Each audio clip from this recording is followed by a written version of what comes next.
Hello and welcome to the Adda Premier League. It is a cold Sunday morning here, but we love it, Fuquay, North Carolina.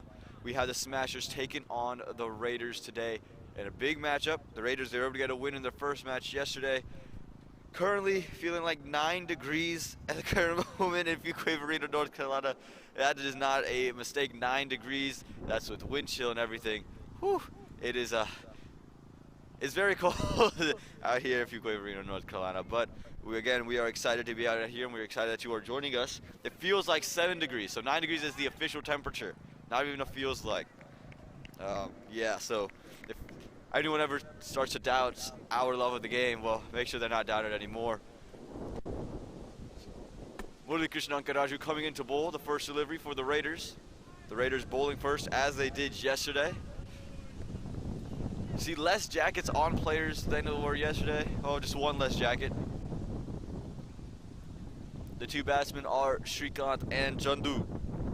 The Smashers did not pull away with the win yesterday. Unfortunate loss. And if we look at this points table, the Smashers are currently sitting at 4th after a win. And then you have the Raiders sitting at 5th with the win and a loss to their names. So they got a win and a loss as the Smashers have a win. So both are going to be competing for that 5th and 4th spot, and that's going to be crucial. Again, as we start to round out towards the end, each team's playing 5 matches. The Raiders, after this one, will have 2 left. The Smashers, after this one, will still have 3. So compiling those points and that net run rate is going to be crucial. So here you go, Morrisville coming back in. He's been on the button straight away. He's kept it slow, hasn't really let them get onto it. There's been movement. I think we saw yesterday on this ground, if you can hit the length, the ball will do something. It'll start to rise up on the batsman a little bit. There is some swing on offer that you can take advantage of, especially with the kind of wind we have out here today. Some swing could be on display, moving from the right to the left of your screen. The field set up, there's a deep extra cover, and that's about it. And that's what we have in the deep. Oh, that's a juicy full toss. He went for the slower delivery. He's just hit it out there to the fielder, though.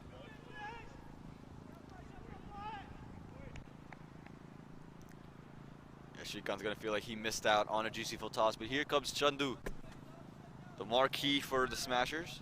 He was part of the Sump Army team last year, one of the better run scorers, one of the highest run scorers of the tournament last year. He loves that cow corner region. They do have that cow corner fielder there.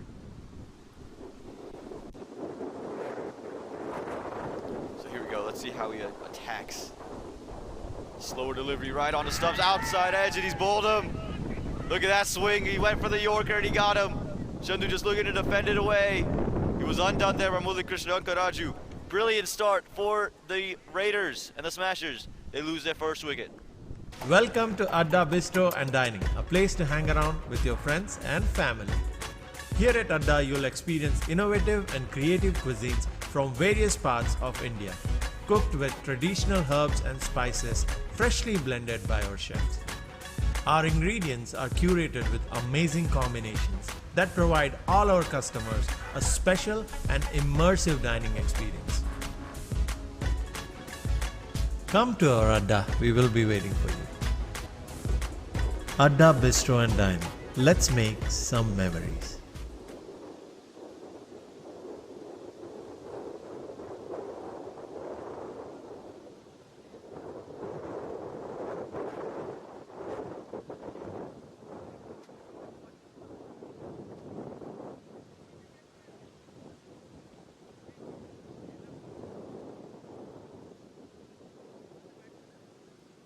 So the Raiders getting off to a flying start here against the Smashers.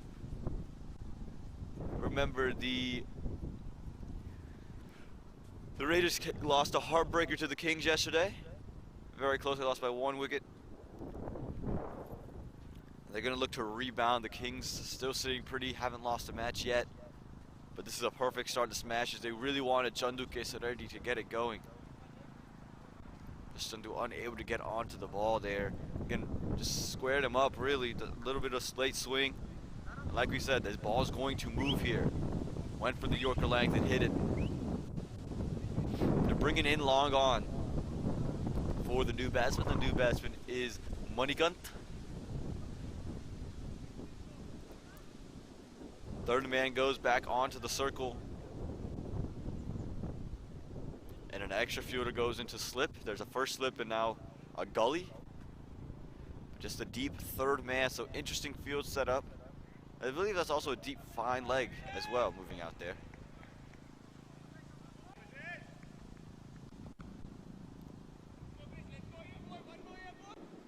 So it'll be an interesting field setup here, how it works out. Not a deep fine leg. Oh, went full and straight and just worked through the covers beautifully by Manikant. They should pick up 2 off of it. Got 3 fielders giving chase. They might be able to sneak 3, no. That was well done, and that's how you want to start innings, with a confident looking cover drive. Just stepped into that one. Looked good. And this match was supposed to occur last week. A little bit of a schedule rechange, and we get a morning match today. This is the only match this morning. We got 3 in the afternoon. Deep cover goes out now. Deep third man still in place. No cover comes back inside. Just at 45. So Murli comes back in. This time right on stumps and just offended away by Manikant. So great over for Murli Krishna, 4 for the loss of 1. After 1 are the Smashers.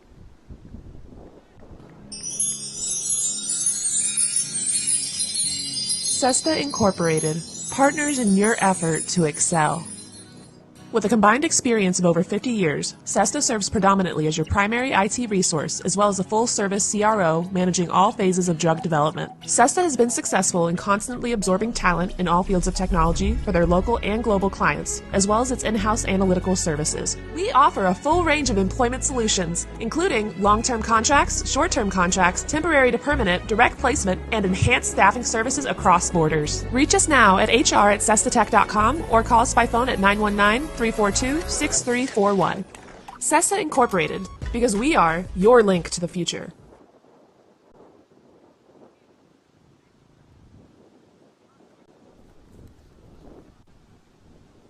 So here we go, next over of play coming about you, second over up. Gideon Reddy coming in. Kiki, the man of the match yesterday for the Raiders in the first match at CF1 they played. The Smashers got a win yesterday. The Raiders went 1-1.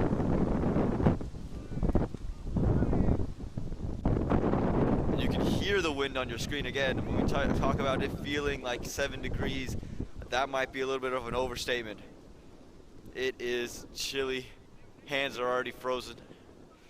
Got 3 layers up top, couple layers on the bottom. And it's still absolutely cold. And these players out here, they're feeling it as well. Likely enough for them, they're going to move around a bit. So me, I'm going to try to walk around and do commentary at the same time. Get a little bit of that power walking going. But Gideon Reddy coming into bowl, coming to Shrikant. Does the non-strike exempt for a lot of that last over. Just leaves that one alone again. Late swing off of the deck. Something we've seen is a staple here at Century Fields. And again, I think the Raiders, having played here yesterday, understand that. They bowled beautifully yesterday. Kind of let the other side back into the match, but they bowled beautifully well. They hit the right lengths, and I think Kiki, obviously, winning the man of the match, found the right areas to bowl. And that's what they're going to continue to look to do today. This one, inside edge off the bat, through mid-wicket. This is what it creates. It creates the one that moves away, the one that maybe stays straighter. It's these variations that you have, and then also the wind and the pitch doing some stuff for you.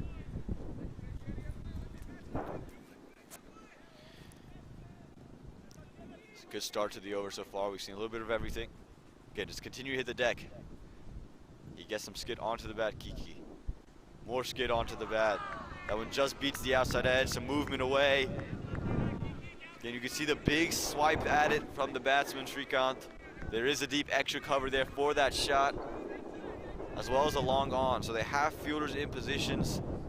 I would say maybe bring that long on in. This is how they got a wicket yesterday, bringing in the long on, and then maybe sending out a cover point into the deep.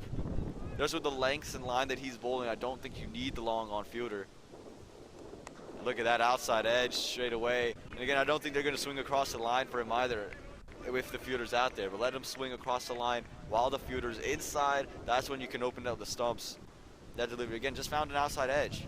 Now if the fielder's inside the circle, we might try to go big on it, and that's where you can get your fielder out at cover point to get a catch. It gets through the bat for right onto the boundary, or excuse me, right onto the wicket. So I think the fielding, oh, look at this field adjustment. Sending out deep mid-wicket, bringing in the deep cover fielder. So interesting. Is he going to try to go a little bit straighter? Does he go for the Yorker?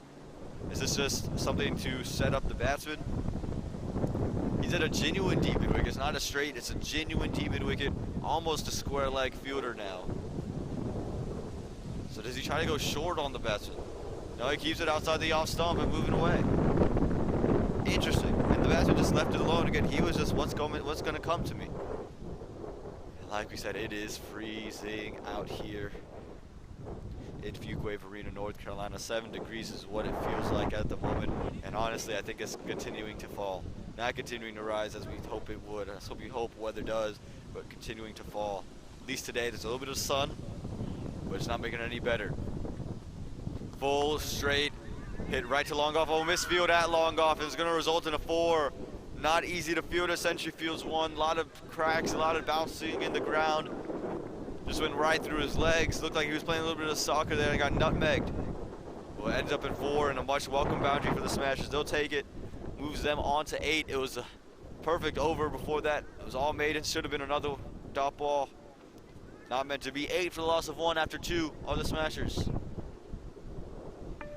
In these days and times, the housing market is growing exponentially, and finding yourself a forever home is getting tougher and tougher. And even if you find it, the next day you go back, it's already been sold. There are so many things to worry about. Finding your dream home shouldn't be one of them. That's where we come in. DRP Realty is one agency you can trust. We want to help you find a place to make wonderful memories for the rest of your life.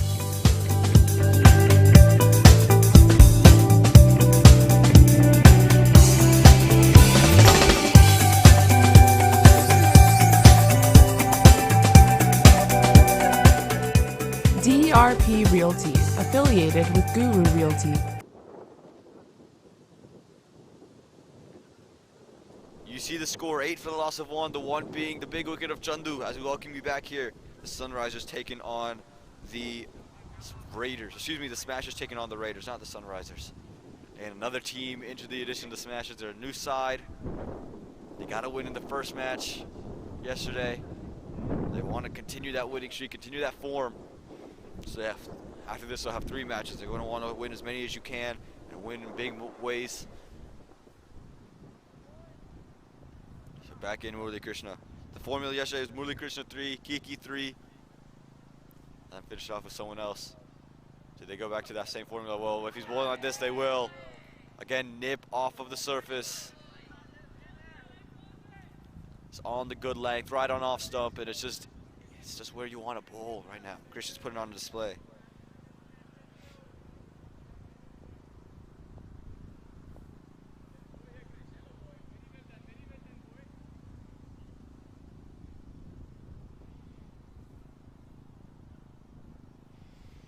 And here we go back in. Again, hits the length. This time just a little bit wider. Hung on the back foot that time, the batsman. Able to run it to third man for just 2. Okay, this time the batsman just staying on the back foot, which, okay, it worked, but it also can get you in a little bit of trouble. But I think the batsman's starting to adjust a little bit, knowing he has to be a little bit more watchful. Let's understand what's to come. Good, you just have that deep extra cover fielder and the deep third man fielder. Moves extra cover just a little bit more towards there. It was more of a wide long off now. It's even closer to an extra fielder, genuine extra fielder. Or extra cover. Long mid off comes a little bit straighter. The baby tries to hold a straighter line on this one. Does hold a straighter line, outside edge, into the vacant area of the ground. Deep third man will collect it for 1. But you can see he's right on the button, creating problems. For the Smashers, it's a single, they'll take it. But for the Raiders, they would think, all right, outside edge. Long on goes back. Deep extra cover comes into a wide long off position.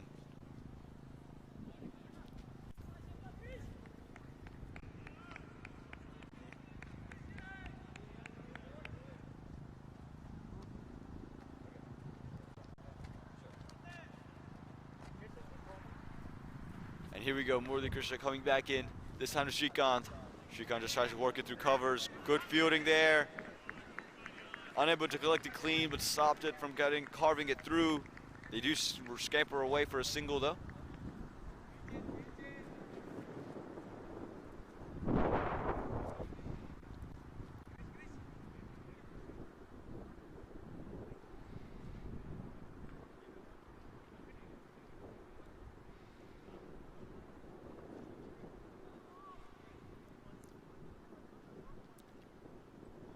So in we come. Murli Krishna Karaju. Coming in to Manikant. Again, deep third man, deep extra, excuse me, long off. And long on, long off. More of a deep extra cover.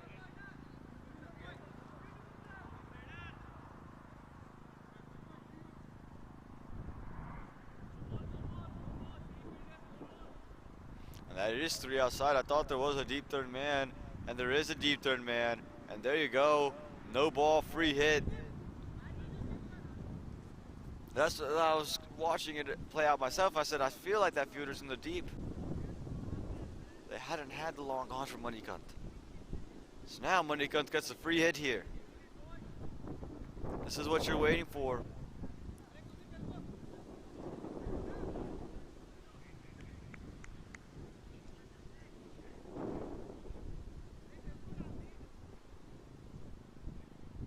Now the deep third man fielder came inside the circle. So it's a deep extra cover and a long on for Manikant on this free hit. This Krish go back to the Yorker. Slower ball, slower Yorker. What a delivery. And what a way to end over. Balls and no ball, not punished for it. 13 for the loss of 1 after 3.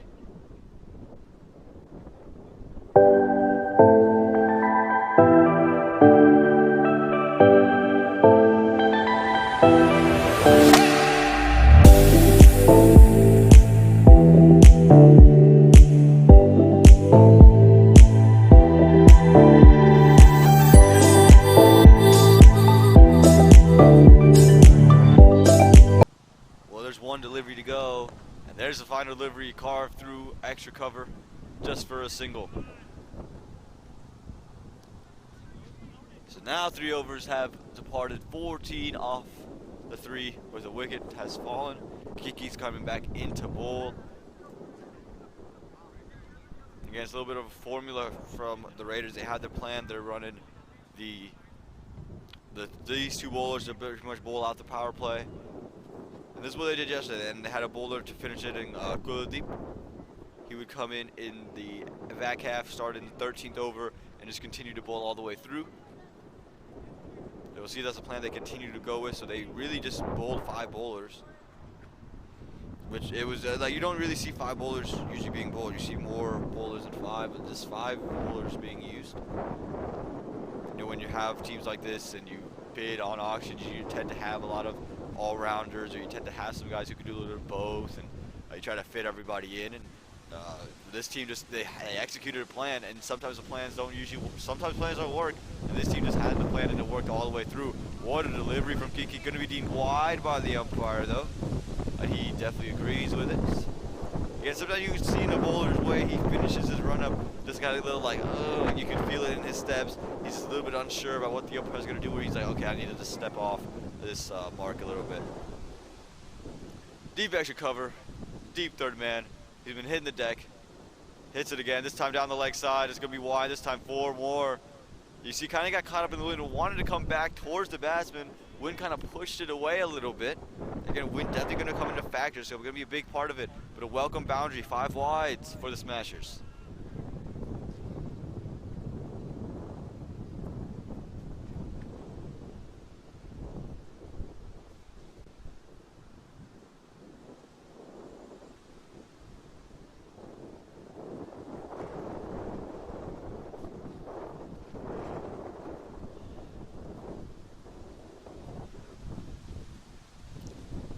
He comes. Has yet to bowl a delivery. Has given up 6 runs in the over so far. This time right on the button, but it's been brilliantly carved. It was quick, just outside off stump and just ran it through. Brilliant.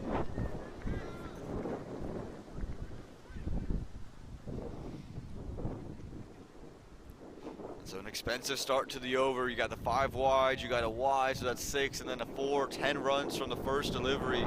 That's the way you want to start an over if you're the Smashers. Move you up to 24 without just playing one delivery. Brilliant. Okay, just getting a little bit wavered that time.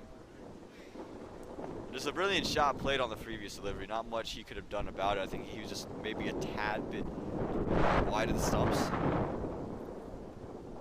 How does he respond? He's been sent already 10 runs off the over. And there it is, he's found it. Again, starting on the off stump and letting him move from there. Getting the batsman in between, you can see. Wasn't sure Manikunt whether to come forward, come back, and just kind of put a half-hearted stab at it. That's what you want them to do. It's what you want the batsman to do. Continue to put your half-hearted stabs out there. Field still is unchanged. Oh, and this time finds a bottom edge. Luckily for Manikunt, doesn't run back on the stumps. We saw a couple of those yesterday in both matches. Off the bat onto stumps. Guys leaving the balls and hitting their off stumps. So a lot of crazies went down yesterday, and I think it's going to continue. And the Adda Premier League happening in late October, early November allows for the weather and the conditions to really play a factor. When it has this kind of chill and wind factor, you're just thinking, wow, what can we do? You know, like it makes you think a whole lot more about everything, and it just makes you have to concentrate a little bit more. That's the beauty of it. This one just played through covers, and they're gonna get a single. They're thinking about 2. Manikunt was thinking about it. They say no.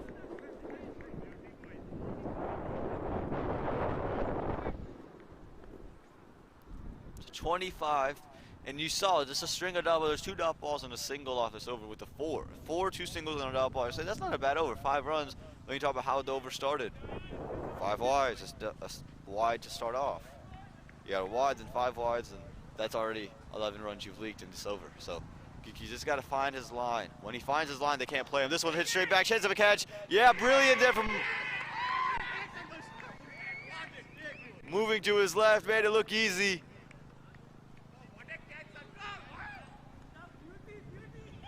It was hit back pretty firmly. He moved to his left. It's a cold day. Remember, he said it feels like 7 degrees. Took it with his hands. Brilliant. And the second wicket falls. Shrikant has to go. And the Smashers 25 for 2 with 2 balls to go here in the 6th. Hi, my name is Tia, and I'm a junior in high school. I'm so excited to be a part of the Think Sabio intern team. Think Sabio is a powerful tool that provides detailed reports on stock institutions in order to help you make more informed and sound investments. This tool can help everyone that trades, but especially beginners. It's no secret that trading is an intimidating field, but at Think Sabio, we simplify it. Through education, we aim to reduce the intimidatingness of trading. This helps students gain confidence and jumpstarts their investment careers. Investing at an early age is so important because it amplifies lifetime earning potential and allows for more financial freedom at an early age. So create a free Think Sabio student account today and start making money right away.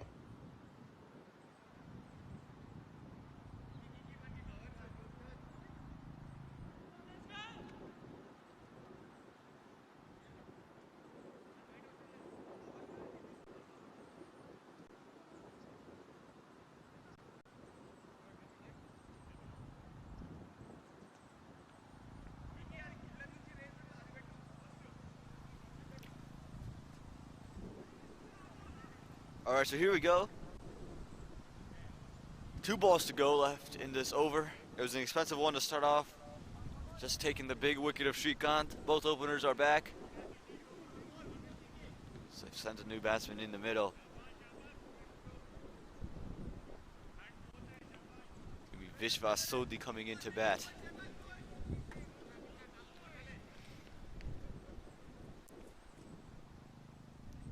Part of the Kings team last year. Plays for the Royals in TCL. Now out here with the smashers, a good delivery there. And that's gonna do it. 25 for the loss of 2 after 4 are the smashers. You see the excitement from Kiran Reddy, from the fielder who took the catch. They're pumped up.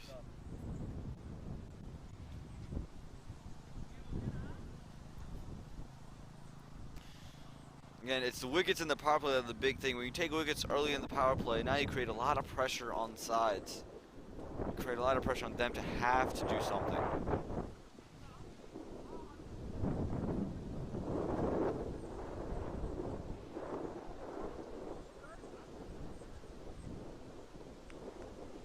So we'll see what they do. Do they go back to a Murli Krishna or do they save his overs?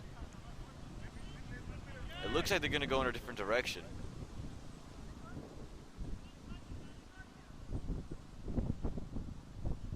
They are going to go in a different direction here. We'll get to the bowler's name in quite a minute.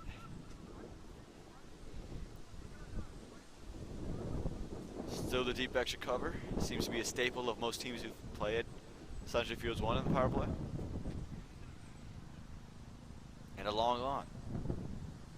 He brings in a square leg inside the circle, so takes the fielder outside the offside. Haven't seen many shots to the leg side. There's always a ploy. Bowlers Abhijit Kara bowled it well yesterday. See if we can continue that form. The wind really starting to pick up now.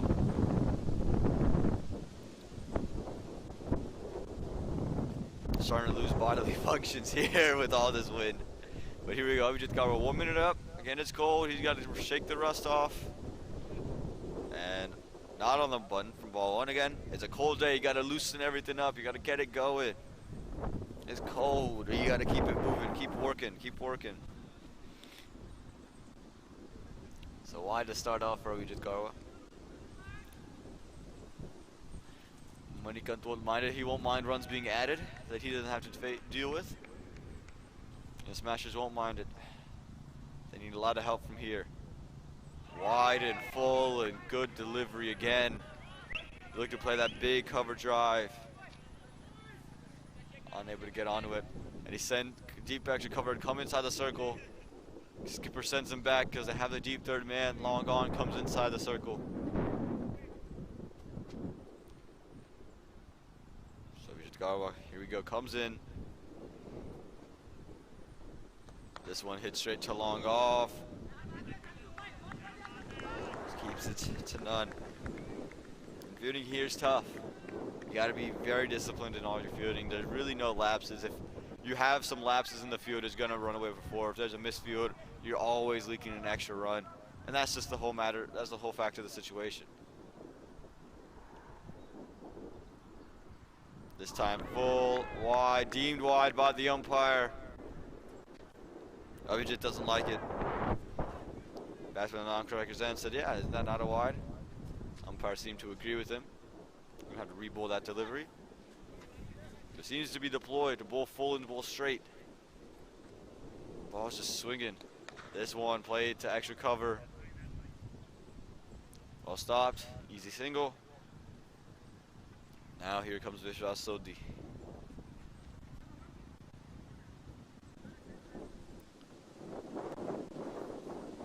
Tends to get off to maybe a little bit slower starts, but picks up towards the later parts of his innings.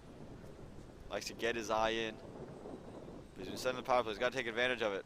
This one tickled down to the leg side.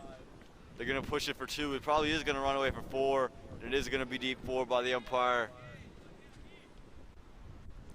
Well, I said he might take his time to get going. If he gets balls like that, he's not going to wait. Any quality batsman you start, it's too easy off your pads. Just work it around. So just spraying a little bit right now. Struggling with where to bowl that one, just a tad too straight.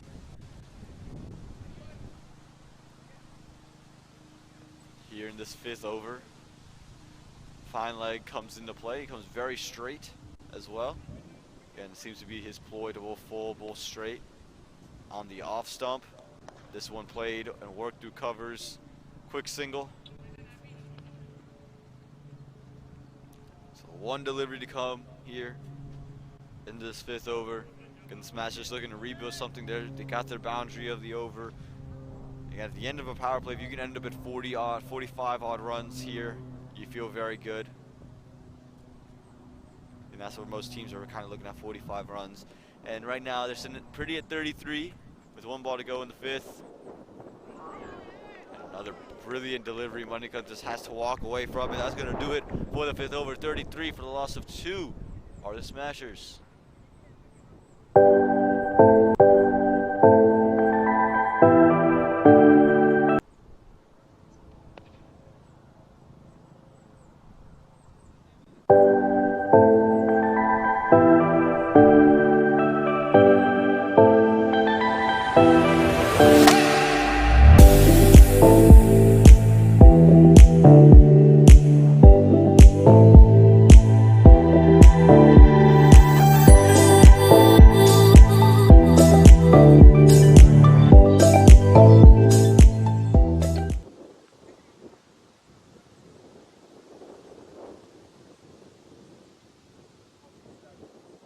So we welcome you back. 33 for the loss of 2 after 5. 1 over to go a power play, and they elected to go leg spinner. With Chinaman lefty leg spinner. Andre Dreyer, he bowled well yesterday against the Sunrisers.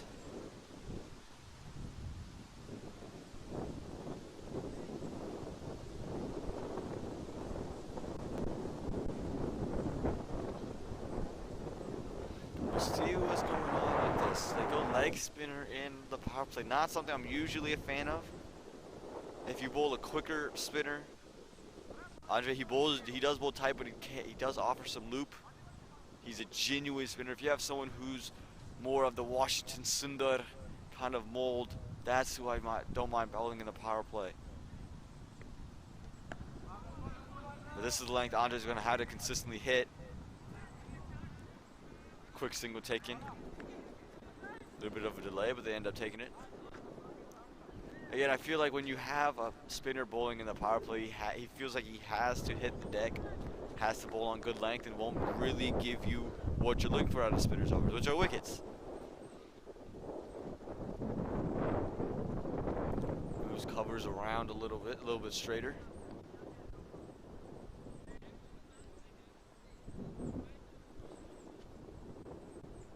Pulls full. There's a big swipe at it, deemed wide by the umpire. And this is where you can have success if they're trying to keep everything through the leg side. And if I'm talking to Monica here, it's like that ball's an offside delivery. There's no one deep on the offside. Just look to lift it over cover. Look to play it straight. Don't look to try to take that one through the leg. Looking to cut it. Look to cut it late. Unable to get there.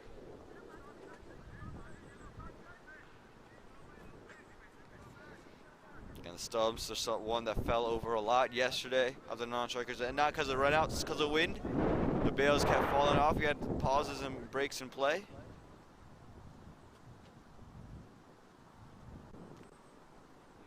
This delivery coming through, and he's holding that off-stump line, so I think he understands, Andre here, what he needs to do. Again, not much flight being offered.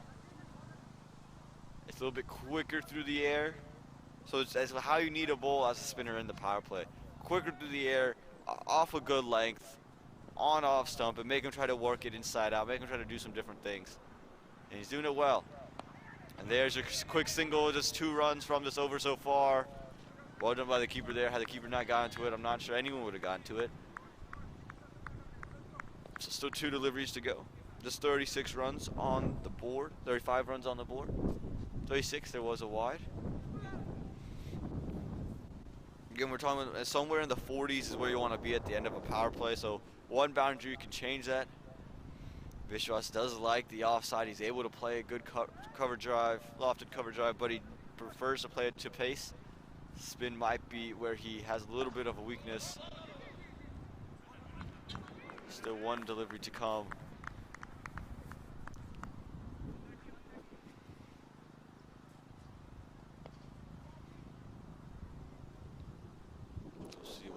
About this one. Oh, leading edge, and there it is. Vishwas is saying he didn't take it, but he's been given. He doesn't like the call at all. It was leading edge. He got turned through him. Looked to turn his wrist just a tad bit early. That short cover fielder kind of got bailed out to stay in the air for as long as it did. He overran it completely. He was all the way next to the pitch, had to run backwards, and makes what looks to be a beautiful catch. Vishwas didn't agree that it was a catch. The umpire, no hesitation, lifted up the finger. That's going to do it. 36 runs for the loss of 3 wickets. Perfect end to the power play for the Raiders. Welcome to Adda Bistro and Dining, a place to hang around with your friends and family. Here at Adda, you'll experience innovative and creative cuisines from various parts of India, cooked with traditional herbs and spices freshly blended by our chefs. Our ingredients are curated with amazing combinations that provide all our customers a special and immersive dining experience. Come to our Adda, we will be waiting for you. Adda Bistro and Dining. Let's make some memories.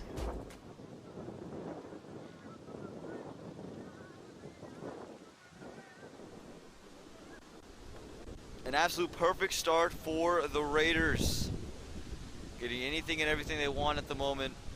3 wickets down, 36 runs. Venkath comes into bat. It's cold. The field is now starting to spread out. Deep extra cover. Long off, long on, deep mid wicket. Richard Garwa coming back into bowl.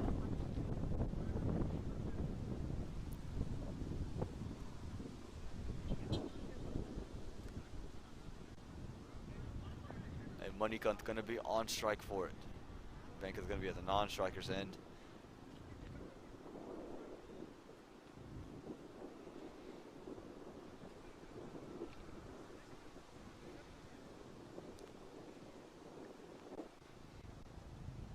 So we should spread a little bit in this first over. Can he find the line now? Does find the line. It's brilliantly worked though. Through cover, fielders out there, deep extra cover for it. Keeps it just to 1.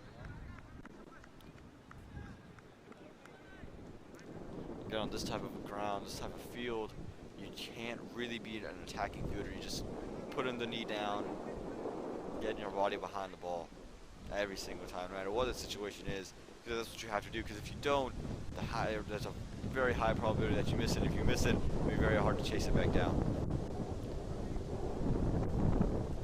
Wide leg now goes deep.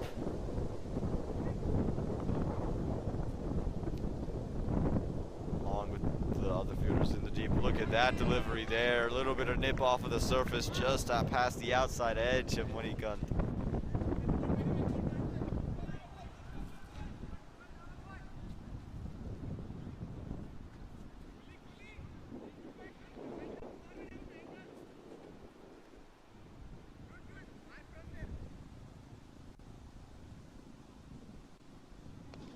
Adjusting the field. He wants third man a little bit wider.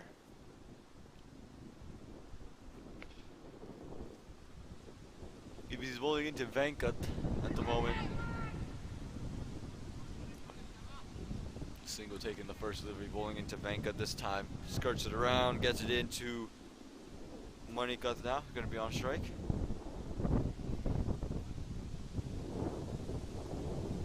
The Raiders, they've just been very precise in everything that they've done so far. They understand how each other bowl, and they just make everything work for themselves. They bowl to the plan, and the plan has worked for them. On the pads, no appeal, clearly down the leg side. So it's going to be a single leg vice.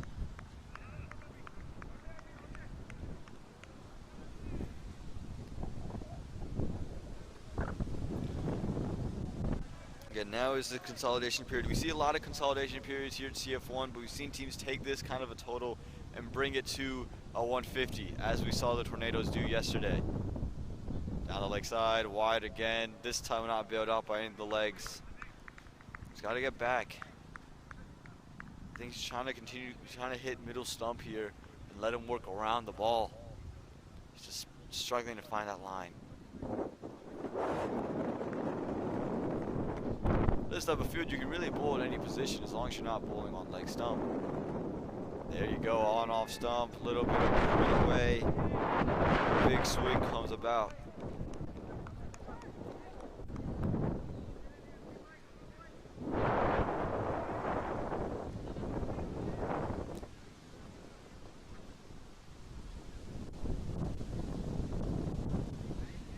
This one down the leg side again, another wide delivery here from Abhijit. Just struggling with it right now.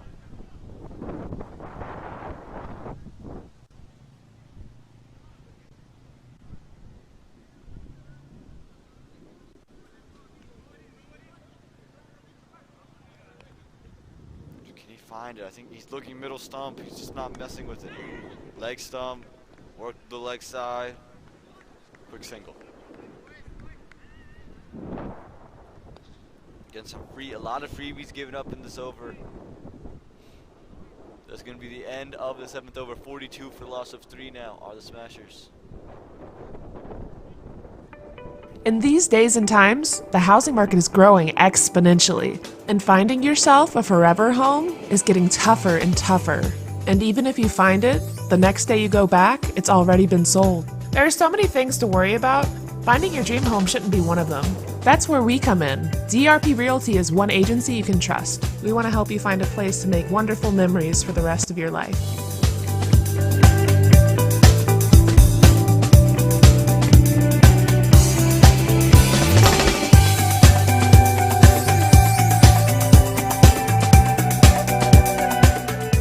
DRP Realty, affiliated with Guru.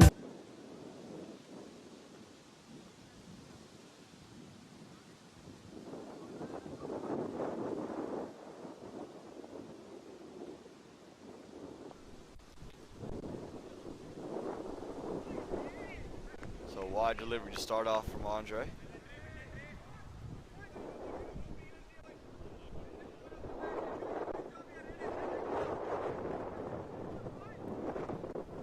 Back and bowled a good first over. Now his field is open.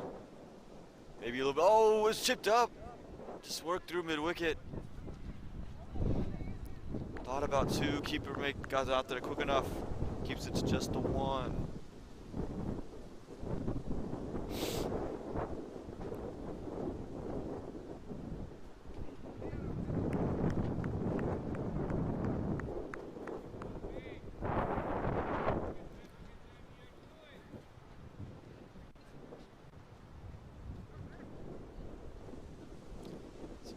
Andre, a little bit googly that time, try to work it through point.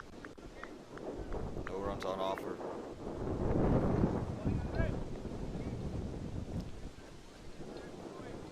Again, it's this consolidation period. What can you do here if you're the Smashers? How can you get back? Yesterday got off to a flying start, 89 runs with your openers in just 6 overs. This time, definitely a different day, different story. Oh, big throw, big appeals, direct hit. A lot of people like to think direct hit means it's out. Not on this occasion. Quick work here from the Smashers.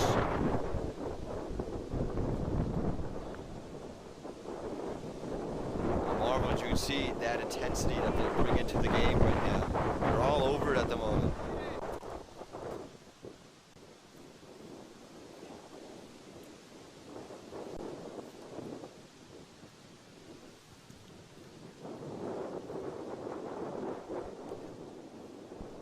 I know you can hear the wind in your screens at the moment. It is a cold day.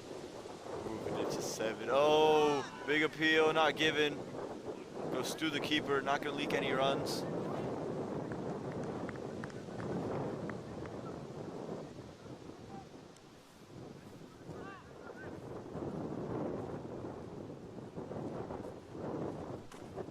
Here comes back in Andre. As the wind blows, it's hit straight back. He's not timed it well enough for 4. Are they working for 2? No. Benka sent back. Monica was not interested in it.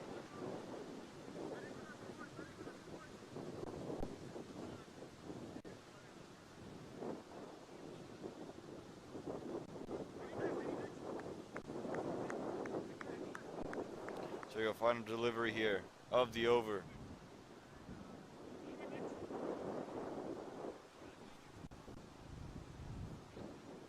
Straight back, it's up in the air, it's gonna fall safe. A missed field, and it's gonna result in 4.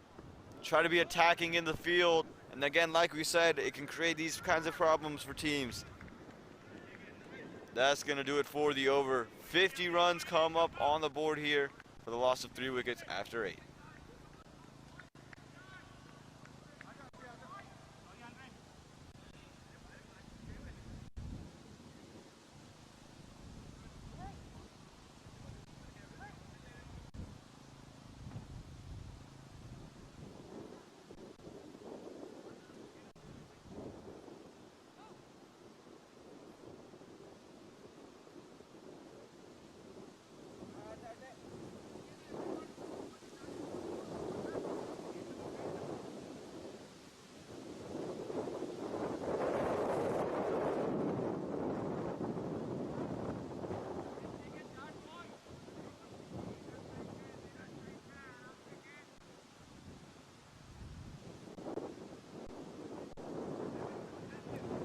Back in we go.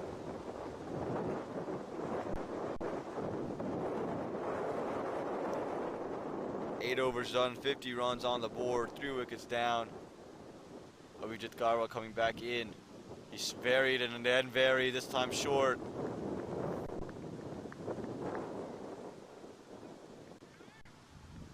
This time 4 more runs get added to the total. This is easy pickings for Venkat Vilaga. Because again, Abhijit hasn't been as consistent and they keep handing him the ball. I know he hasn't leaked too many runs. When you look at the rest of the side, the runs haven't come from really anywhere else. He hasn't taken wickets.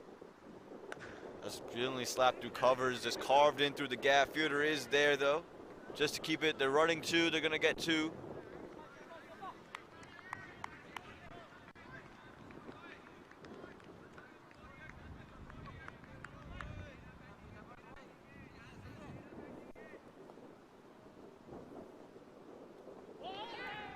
This one comes through. They're looking for a quick single, chance of a run out, doesn't throw, there's no backup, probably a good decision.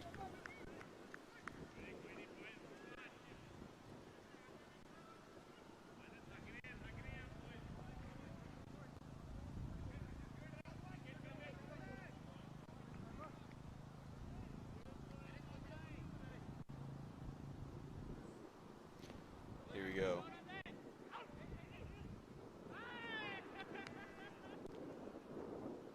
Delivery comes through this time. That's the ball, Abhijit. That's what you're looking for. A little bit of extra bounce on it, zipping through.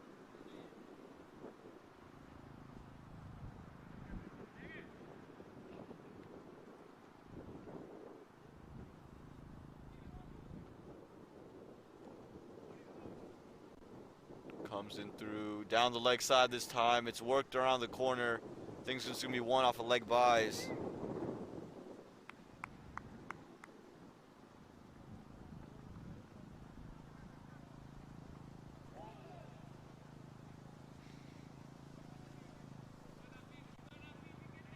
So it's been a much better over from Abhijit apart from the first delivery. He's been a little bit more consistent. Last delivery here, the 9th. And worked through the offside again. It's a good delivery just for 1. They're gonna want to. Chance of a run out. Not gonna be 1. Maybe if it hit, that's gonna do it. 9 overs gone, 59, 60 for the loss of 3.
we got some brave men here today. Jackets are starting to come off. We got someone in a short sleeve shirt, just chilling. He's taking it off. He's giving it. And I'm sitting here, 3 layers on top, 3 layers on the bottom, freezing. The weather has not picked up. If you want to think maybe the heat of the moment that the Raiders are in, because it doesn't feel any better right now than it did a little earlier today. I'll tell you that right now. Does not feel terrific. Good delivery there from Andre Dwyer. He's just been very consistent throughout today and yesterday's play.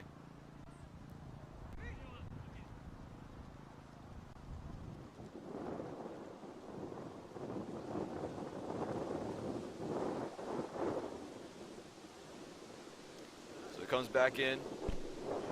Moniquet just slaps that one through the leg side. It's going to be a quick single.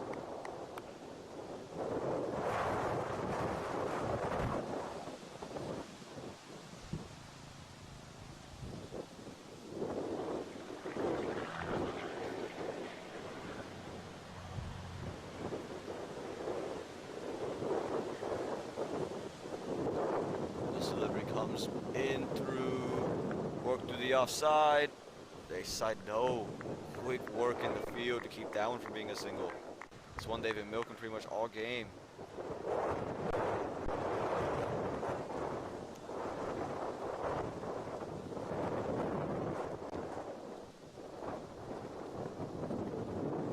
This time up in the air, it's over the top of the infield, is running, fielders are running after it, should just be cut to 2, and it is cut to 2. But quite nearly an opportunity there for the Raiders. Smashers at the moment projected score reached 130. Again, 130 is not a terrible place to be. It's not a great spot, but it's not terrible.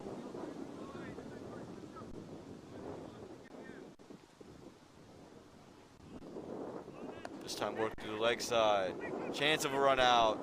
Unable to really pick it up cleanly.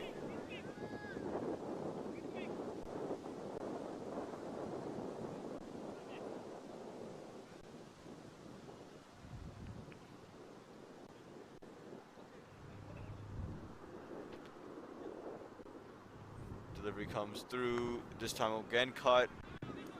Fielder coming through in the covers, just keep that one to 1. They do just stick with 1. And that's gonna do it for 10 overs. 65 for loss of 3 after 10 are the Smashers.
Coming into this next over.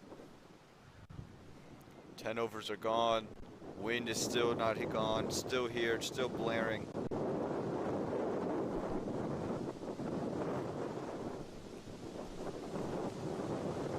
The wind is coming out very strong. So Smashers are 65 for the loss of 3 after 10. The Raiders are trying to find their way back.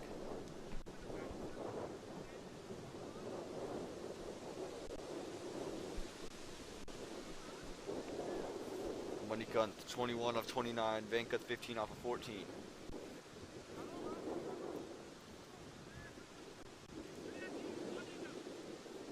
It's going to be Kuldeep Reddy. Came in around the 13th over yesterday. Today, the 10th over.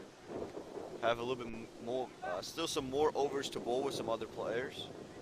Look at Murali Krishna still has 2. Kiran Reddy still has 2. So that's why he's coming just 2 overs early. Here in the 11th. Again, it's a formulaic plan they've come up with the Raiders. And it doesn't seem like they're going to vary from it very much. So teams, they've got to watch out for it and make sure they understand this is the plan. Let's see if we can get some boundaries going here. Full toss, and it's just work to the fielder inside the circle. Again, for the Smashers, they need some boundaries to start clicking. They just need something to start hitting with.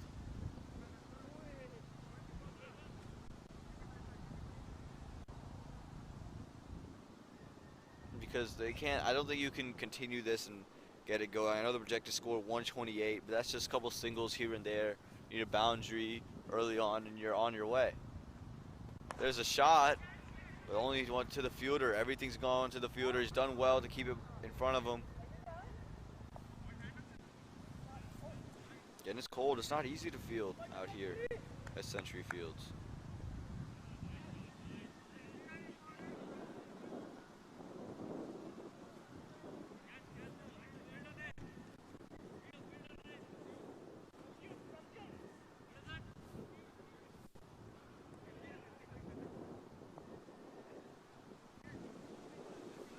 So in comes the fielder. This time it's lifted over the top, and there's some of the hitting that we're talking about. And I think it will run away. No, they've done well. No, there's going to be 4 runs. Beautifully played there.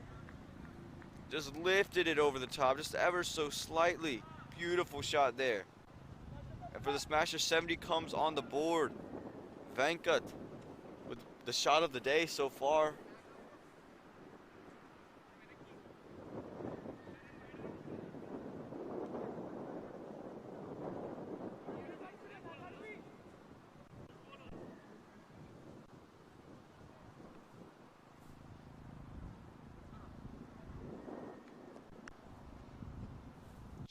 Just got hit for 4, Kuldeep. It's a tad bit expensive, more expensive than the rest of the bowlers yesterday. But what a way to respond. Beautifully bowled, pulled the length back, a little bit straighter. There's some nip.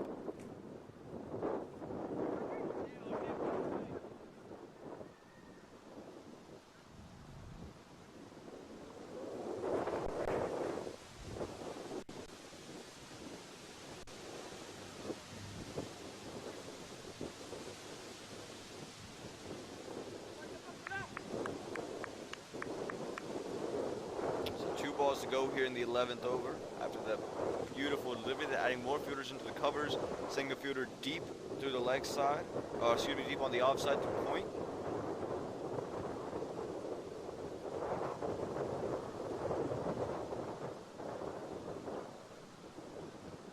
Oh, this one's hit straight back. Fielders on coming underneath it. No, it's going to land short of him. Just wasn't able to carry it.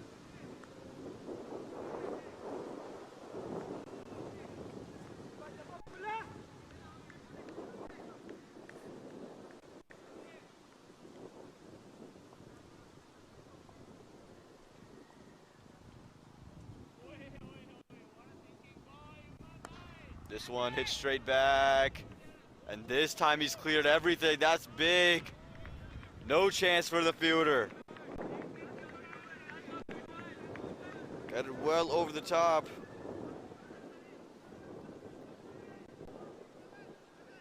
And that's a brilliant shot from for 6 there.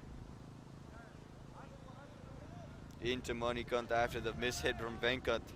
Manikanta making no mistake. That's going to do it for 11 overs. 77 for the loss of 3.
So in we come for the 12th over. 77 runs on the board. Monica and Vinkel starting to get it going.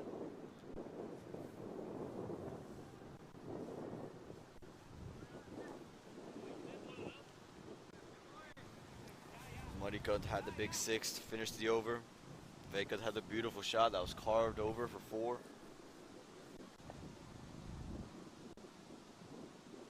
Some off-spin bring it on. A little bit of an awkward action, a little bit of pause in it. They're going to result in 2. I think it's going to be off of leg buys. No, just going to be deemed buys by the umpire. This is somewhere where they struggled yesterday in Fuquay. Had maybe 10 odd runs go through, more than 10 runs, and a couple overs go through the keeper's hands. So they got to definitely work on that and make sure they don't allow those. That's where you can let teams back into matches.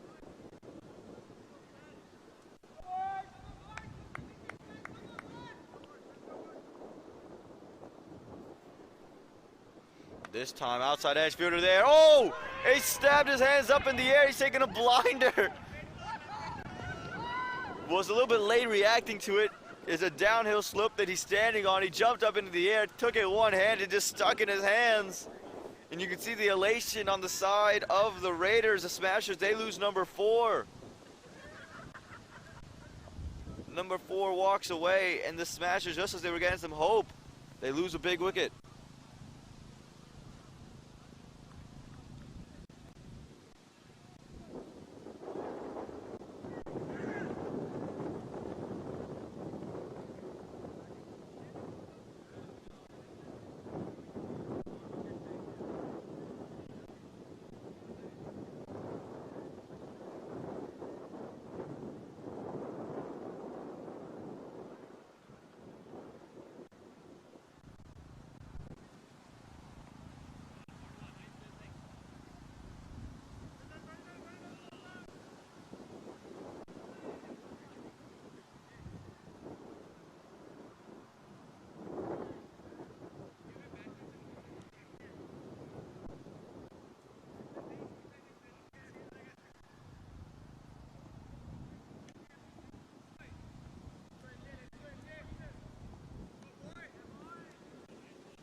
So Mustafa Tariq being brought into bowl, gets the wicket straight away. Venkat has to go. Abhishek Sharma just takes a stab up in the air, got it. Quick single taken. And they just starting to feel like they were both flowing a little bit. But now Navdeep Dhaliwal comes into bat. But again, you thought the Venkat and Manikat was starting to flow and they were starting to get things going. That time, just an outside edge. Just, again, an unbelievable catch. Really just took his hand up in the air and it just stuck in it.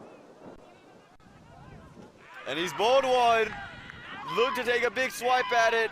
And you can see the elation on Mustafa Tariq's face. He didn't do much with the bat yesterday, but he's doing it with the ball. Another wicket goes. Goes straight through it. The bails fly off. And both batsmen who were set, Manikant and Venkat, are both sitting in the dugout, and 2 new batsmen come in. Navdeep Dhaliwal is going to be at one side. Who's going to be at the other? It won't matter. Manikant Rajesh is gone. Mustafa Tariq gets him. And now the Smashers, they're 80 for the loss of 5.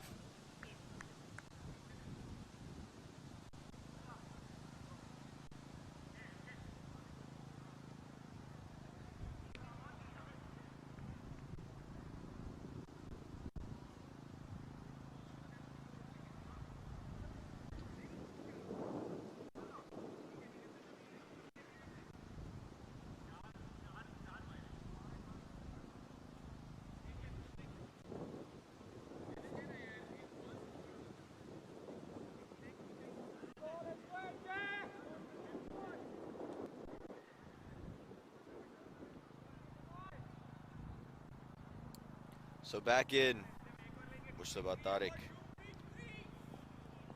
Can you get 3 in the over? He's already got 2. He's got 2 balls to do it.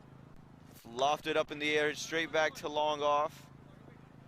So Navdeep's gonna be on strike.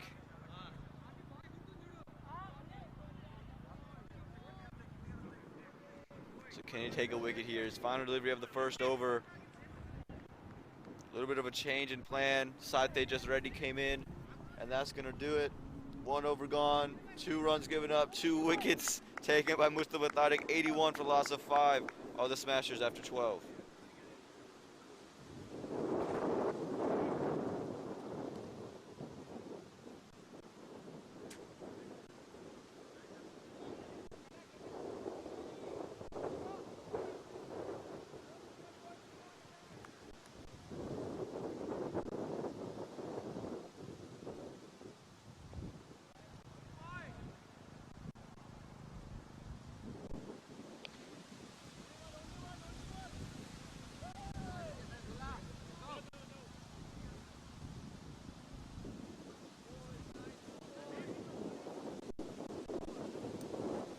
Here we go, jumping into the 13th over, 81 for the loss of 5 are the Smashers.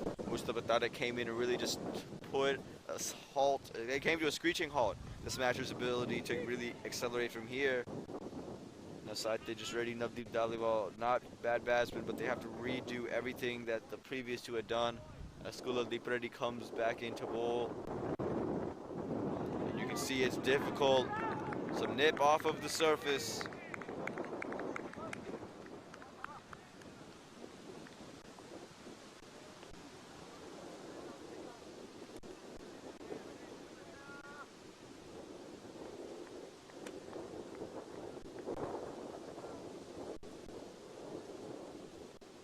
Delivery comes through, looking to go inside out on it. Illegal actual run. What is the keeper doing? Why? What is the reason? There's no reason. You have all the pressure on the world. You have all the momentum on your side. Why?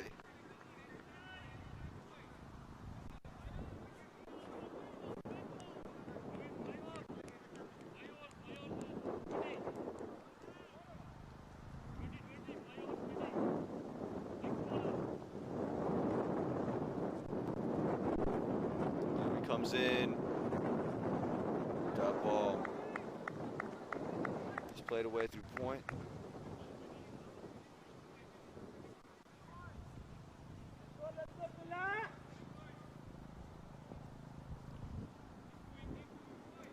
He's bowling well here.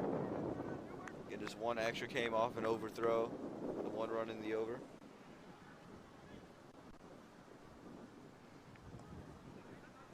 This one's going to result in a wide delivery. So they had a bye, a single taken, and now you're going to have the wide delivery. Got to get back in, do these Raiders. Got to focus back in, dial it in.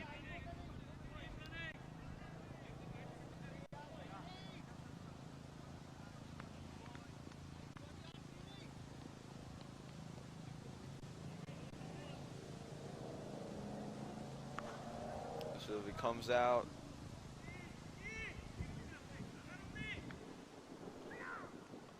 quick running. Whoa, we got some intensity in the field now. Maybe some frustration coming about.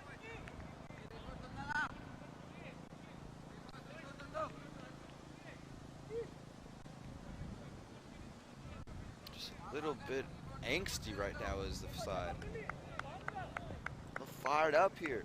Maybe they need some of this cool weather to cool them down. Kuldeep coming back in. 2 balls left in this 13th over. Wide delivery there. Just struggling with it just a little bit now.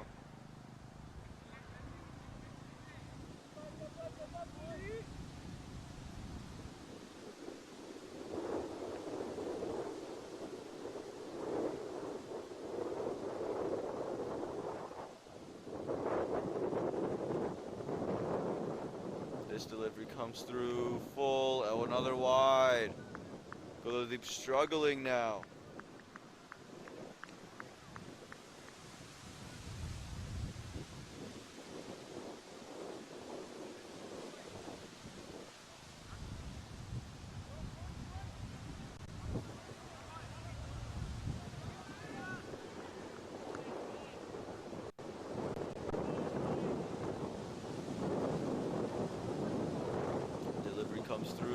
Up in the air.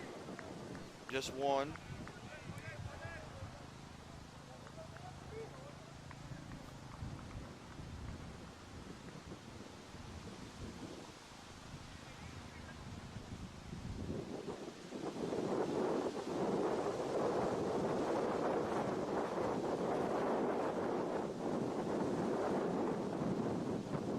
Here we go.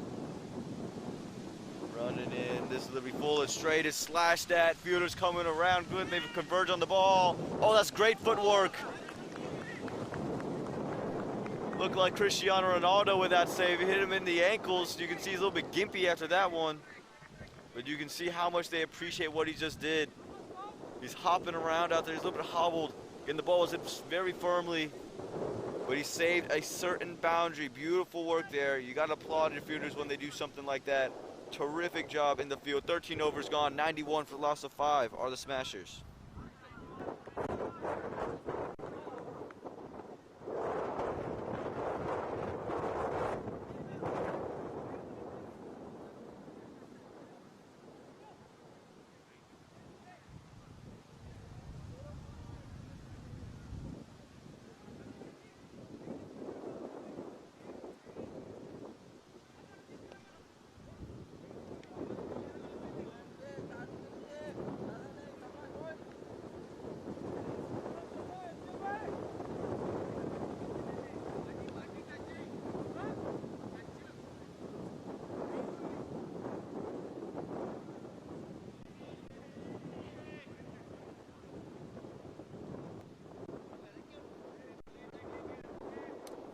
In we come.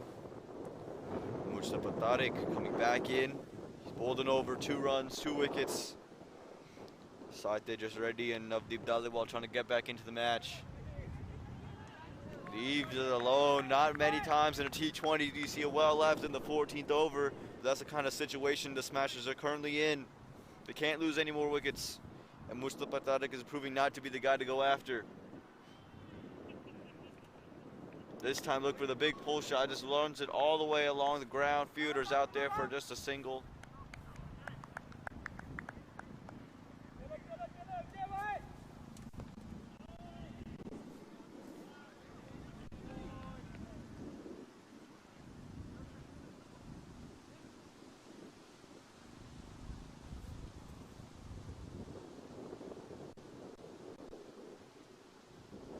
This delivery coming through.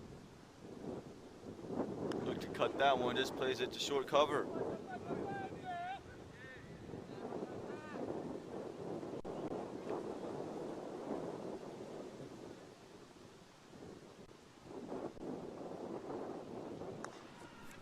This time it's hit through the offside. Fielders out there just to keep it to 1.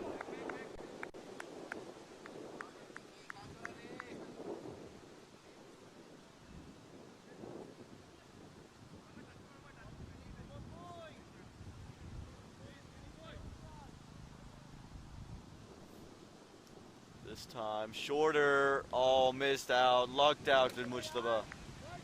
Should have been taken over the top of the leg side.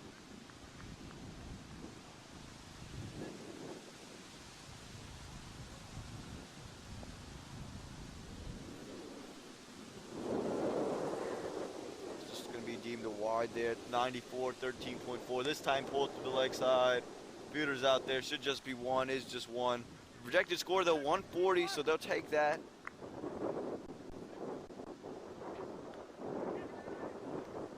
One ball to go here in the 14th.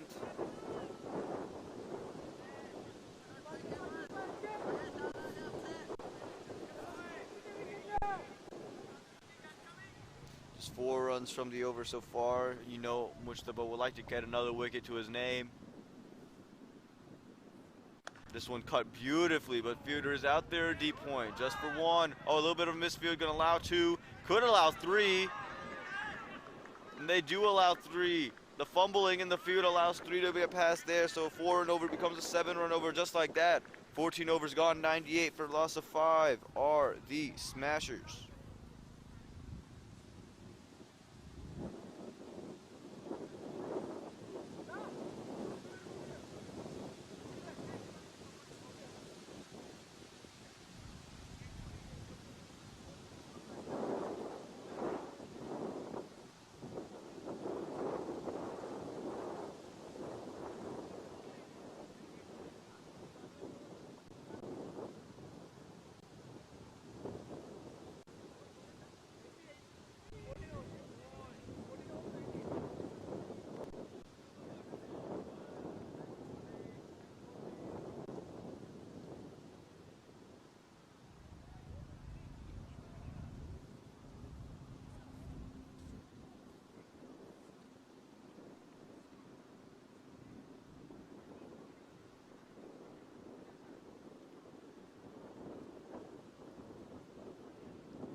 In we come.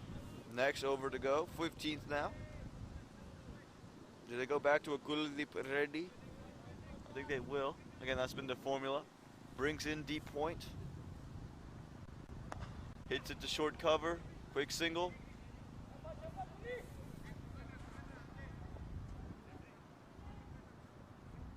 Again, with 6 overs to go now, you would hope that at least every delivery results in a single. That would be your ultimate goal. And then in the final and penultimate overs, you can go and play a little bit bigger shots.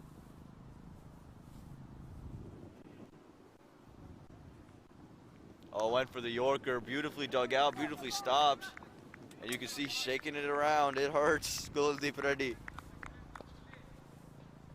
Again, you're looking just for a run off of every single delivery from here on out. That's got to be the goal. It's got to be the message.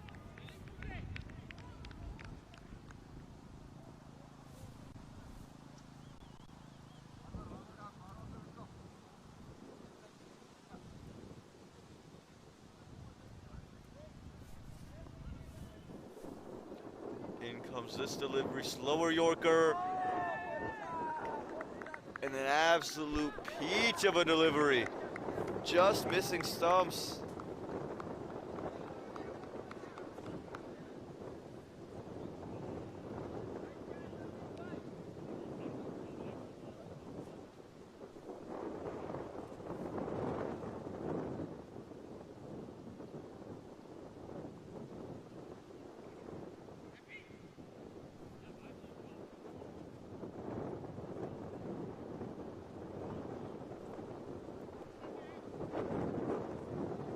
This one hits straight back. There is a fielder very straight at long off. Makes no mistake, just one.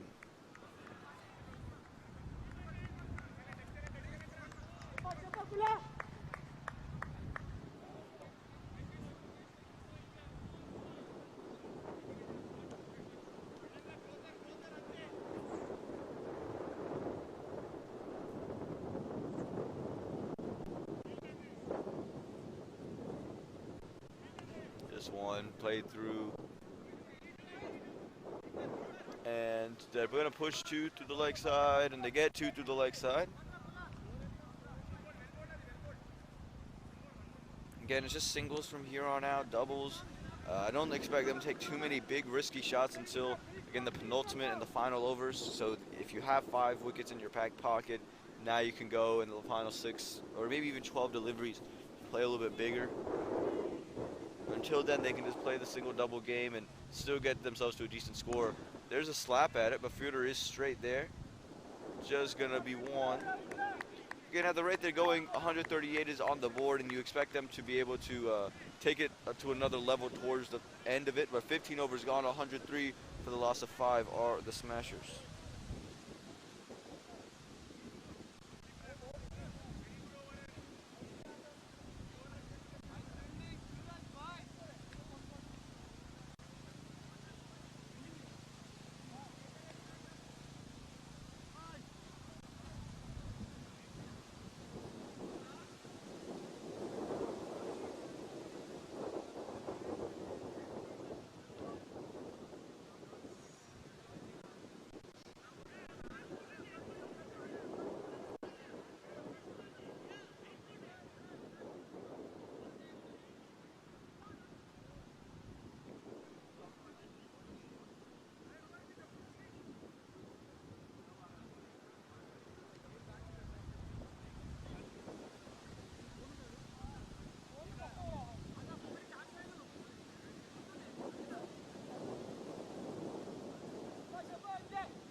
Here we go.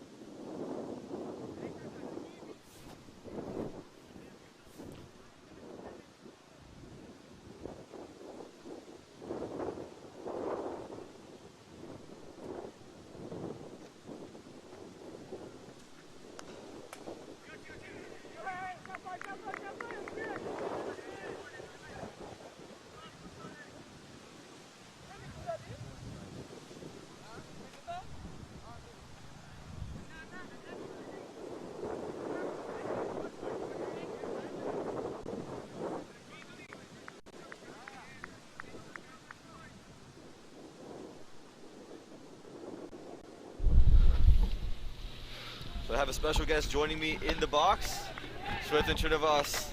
Welcome, Shwetan. Thank you, Aman. No special guests, nothing. Just enjoying some cricket. Weather's perfect for cricket, isn't it? Absolutely perfect. I don't think we can have it a better day. Oh, how about that shot, though? With a clear, it's going to go one bounce over the rope for 4. But as you mentioned, a perfect day for cricket and a perfect shot for cricket as well. Perfect day for all sorts of cricket, all 3 grounds occupied. Cricket never stops in North Carolina. Summer, winter, fall, cricket stays. It definitely does stay, and sometimes we pay the price for its sake throughout the year with weather like this today. Absolutely. The enthusiasm for the sport is overwhelming in this place. Like in many parts of the country, the weather, it does get a little cold. The temperature as such is not such a bad thing today, but the wind, it's been the cause of trouble both yesterday and today. Absolutely has been. Try to take any shots that we can. This one hit straight up into the air. Fielders are converging. Just going to be a little bit of fumble in the field. Going to be 4 runs. So some acceleration now here from the Smashers. Here in the 16th, moving their total to 111 after those back-to-back 4s from side Tejas Reddy.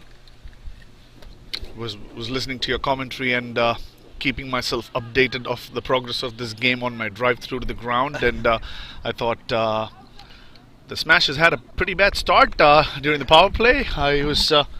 You were cheering them to get to 40 in the power play. They weren't. But then have made a good comeback, I should say, from where they are. This is still a pretty below par total, in my opinion, on this field. But after having lost 3 wickets within the first 6 overs, I do believe that the Smashers have made a pretty good comeback, scoring 111, now trying to go all guns blazing in the lower part of the innings. Yeah, absolutely. We see where they were and where they are now as this one's worked to the leg side. They had to get something going for them, and on this type of ground, as you said, 140 feels like a low score. Yesterday we saw the Marvels chase down 154, and it made it look quite easy at times. And they do have a stacked batting lineup, but still 154 seems to be a total that was easily chaseable. So you think 140, you're going to have to bowl superb to defend that total on this type of a ground. Yeah, batting first in a morning game is never easy. Put runs on the board is not going to be easy. People just coming up as he's trying to hit that one straight down the ground. Good fielding there at long off. Also the long gone fielder coming in support in case of a missed field. So yeah, it's never easy batting first in a morning game. Not too sure who won the toss. I didn't follow that. I would assume that the team bowling must have won the toss given the conditions. Yeah, we would have to assume. We'll go and check that for you in a little bit. They never gave me a score sheet today. They never gave me what happened. So the Raiders did, in fact, win the toss and elect to bowl.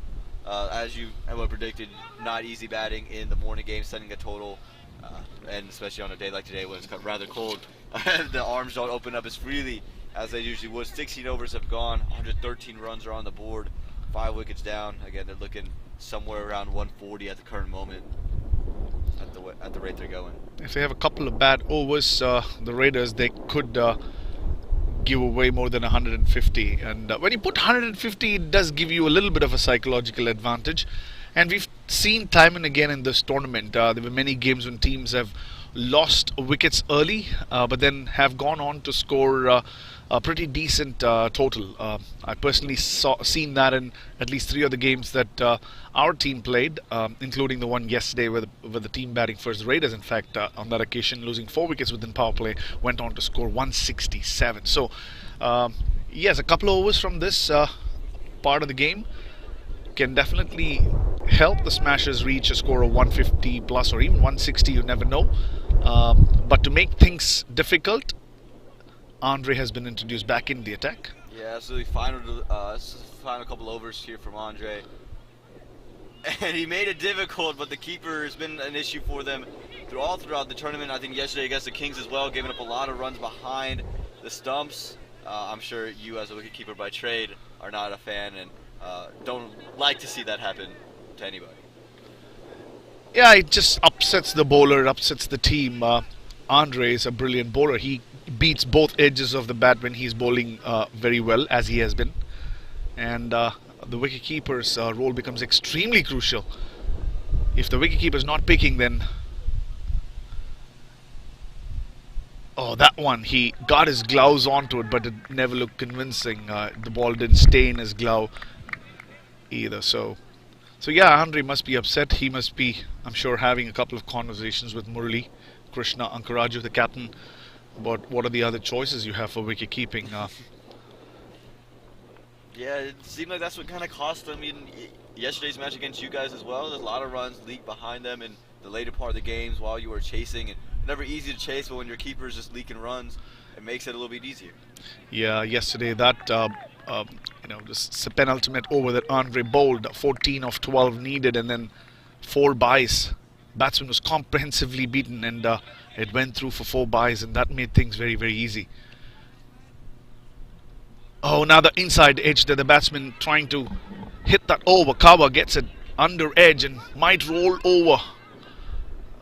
Pulled back by the fielder. 3 runs taken nevertheless. Yeah, and that's something we've seen throughout the innings is good running out of the Smashers. And even at CF1, we usually see a lot of teams run really well. Again, the Smashers have done it today. We saw the Marvels do it yesterday. And I think at CF1, a lot of times you assume it's going to the boundary, but because it's slightly bigger, at times can get stuck somewhere. If you need to run, that time slapped, it's up in the air. Fielder is running, he's not going to fall to him, but just one. He smashed that one, the Smasher's batter. The ball didn't make its way out of the ground. Falls short of the fielder at extra cover, deep extra cover. Just 1 run taken. So final delivery of the over coming through. It's just been worked through backward point. Definitely at least a couple of runs, if not 3. Abhishek, not the fastest of fielders, running to chase that one. There's a little bit of a miscommunication out in the center, but no harm done. Takes 2 runs off that 18th over. And with that 2 runs, 121 at the end of 17. Oh, sorry, 17 overs. It feels like it's been 18 the way the wind is blowing. It feels like we've been out here a lot longer than it actually has been. Again, 121 for loss of 5 at the end of 17. Absolutely. The Raiders would love me for saying it was 18 overs up, and the Smashers wouldn't. So these 2 batsmen, they've come in at pretty similar times. The Mujtaba Tariq got the 2 batsmen previous to them in consecutive deliveries, almost consecutive deliveries. The ball separated the 2 wickets. So these 2 have had to kind of regroup themselves and build innings very quickly, but they've been able to do it together, and they've done it well. So I think just ready 20-12 of 18, Navdeep is 13 off of 15, and they've done well to keep the run rate going and not slow up a whole bunch where they lose a whole bunch of runs. The wind is definitely a factor. It played a huge part in yesterday's game. It was blowing from long on towards the third man area in Fuquay, and it became very difficult to hit straight. Anything full either got you a run or 2, or oops. As I talk about the wind, it's pushing a couple of things down. Yeah, this is gale force winds, anybody? Oh my goodness, I know you heard that on your screens, that we have a whole box, a couple of backpacks that are in that box, and it just completely toppled over. So if you don't believe us and the wind is not playing a factor, it definitely is. Whether it's through our equipment or it's the balls getting stuck up in the air. And the disclaimer is that if for any reason the broadcast stops, it's because the wind has taken over the laptop. Oh, that one pitched on the leg stump, and the batsman flicks it, and a misfield at deep square leg. It was pretty elementary stuff that gives away 4 easy runs towards the fag end of the innings. Kiki, the bowler, must be absolutely disappointed. Yeah, absolutely, and I think, at CF1, there's usually always a couple of misfields. We saw one earlier at long off, but I think sometimes fielders, get a little bit complacent. And on CF1, it's the type of ground where if you're complacent when you're fielding, you're not gonna be able to handle the ball, and there's always something that the ground's gonna do to it. Again, to that same area of the ground, plays it. This time, no mistake made. No, just a little mistake made by the fielder. Not going to result in 3 extra runs, but rather just 1 extra run. It was hit to the longer part of the ground. Abhijit Karwa trying to make amends for the misfield he did the previous delivery. Runs in hard, shows intent, unfortunately. Fumbles yet again and gives away an extra run. This one again trying to be heaved through the leg side. The keeper giving chase. It's always 2 of the keepers running for it. There's no protection behind square on the leg side. Another delivery angled into the stumps. The batsman getting a thick edge and gets a couple of runs. I'll join you in a little while, Aman, and my services are needed in that other classy, sunny cricket game. Well, I appreciate you for joining in. Anytime you can get back, please feel free to do so. Looking forward to.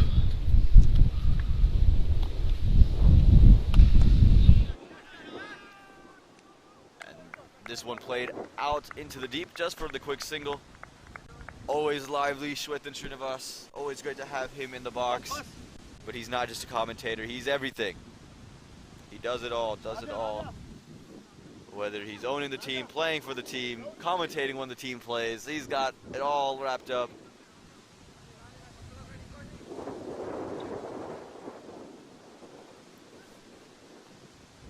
So this is the 18th over, 130 runs on the board. Getting ready, supposedly will this one end the 20th. Murali Krishna has 2. Bowls the 19th, you would assume. Good delivery, that one from Kiki again, just hitting the surface, getting some nip away from it.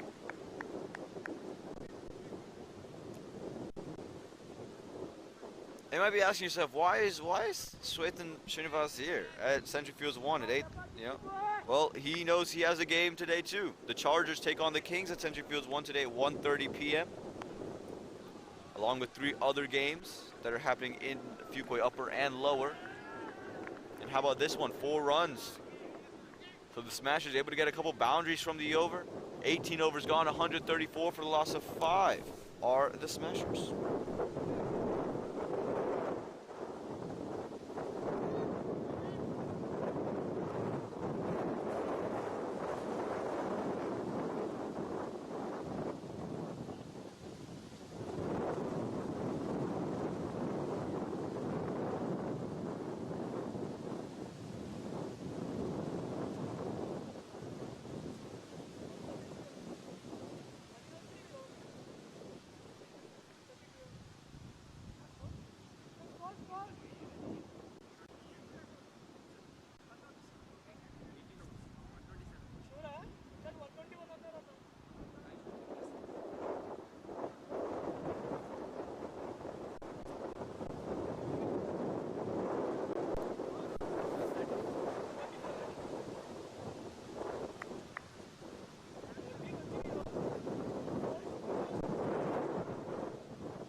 So here we go, coming into this 19th over, the penultimate over.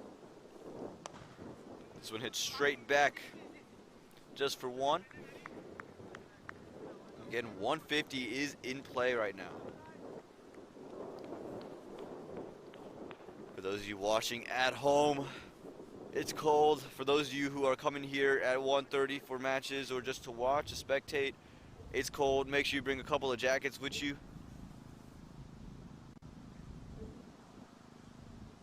Because the wind does not seem to want to slow down. Still 13 miles an hour here in Fuquay Varina, North Carolina. That's really the big problem. The weather's gotten a little bit better in terms of just straight weather, but because of the wind chill, it's bad. And again, with to give you the disclaimer, if there's a break in the commentary, you can't hear anything, becomes because of the fact that the wind is taking over. Dot ball this time bowled by Abhijit Karwa. So interesting setup here. Abhijit, this is going to be his third over. Murli Krishna still has 2 overs to go. And there's only 1 over left, so do you go Murli Krishna? Do you go Kiki? Do you go Kuldeep? Do you go Murtaza Tariq? I would have to assume it's between Murli Krishna and Kiki. Kiki just came into bowl, so I think Kiki going to finish it. Try to slash that one over the offside. There's a vacant cover area that he's trying to play it through. There's a deep point, an extra cover, deep extra cover, a straight long off, along a cow corner, and a deep third man.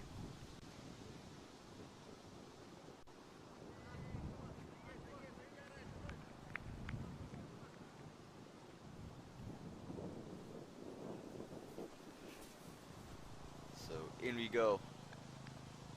Again wide, again full. This one worked through the covers. Well fielded. Just gonna keep it to 1.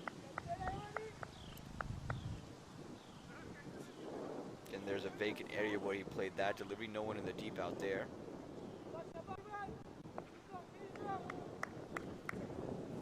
Sends deep mid wicket out.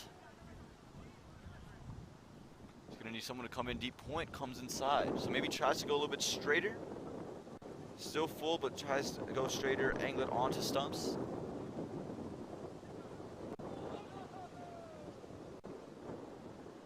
With 2 deliveries to go. Does go straighter on stumps, thick outside edge. And it's gonna be 4 more.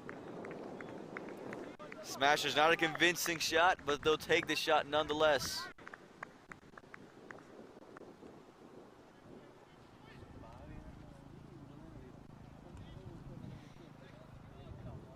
Moves them into the 140s now. So again, after the start, they got off to a horrendous start. Starting to get back into the groove of things, starting to feel it.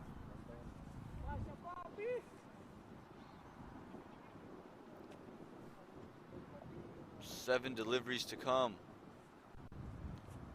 This one hits straight. 2 extra covers, should just be 1. They're gonna push it for 2. And they send back. Just 1, so at the end of 19 overs, the penultimate over finishes 141 for the loss of 5 are the Smashers.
Well, as we welcome you back, what a shot that is. Into the parking lot over deep mid-wicket. Tried to go short. And absolutely sent. That ball was absolutely smashed, causing the namesake of the team to be correct. They go back to Kiki. Huge.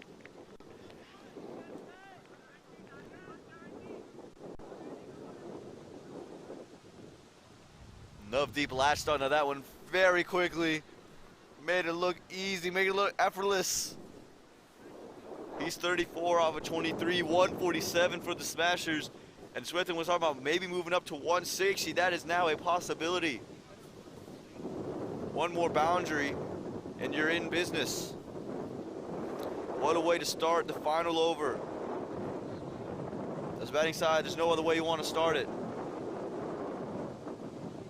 This delivery comes in, fuller in length. Oh, just a little bit of a misfield by the bowler, going to result in a single. So Sathe just ready. He's going to be ready. 148 on the board again, 160 still in play. 12 runs separate. Oh, that's up in the air. That's through the leg side. Cow corner fielder was a little bit too straight. A 4. Little bit of a pickup shot there.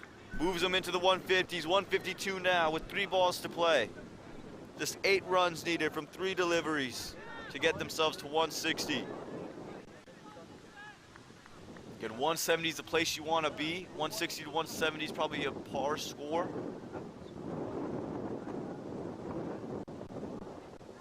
Oh, this time again through the leg side. And this time it's 6. This time behind square. A hitting display here, something we hadn't seen. Kiki had been drifting down to the leg side throughout the majority of this match. I'm not sure he was the guy with the ball. If I'm more than Krishna, why not hand the ball to myself?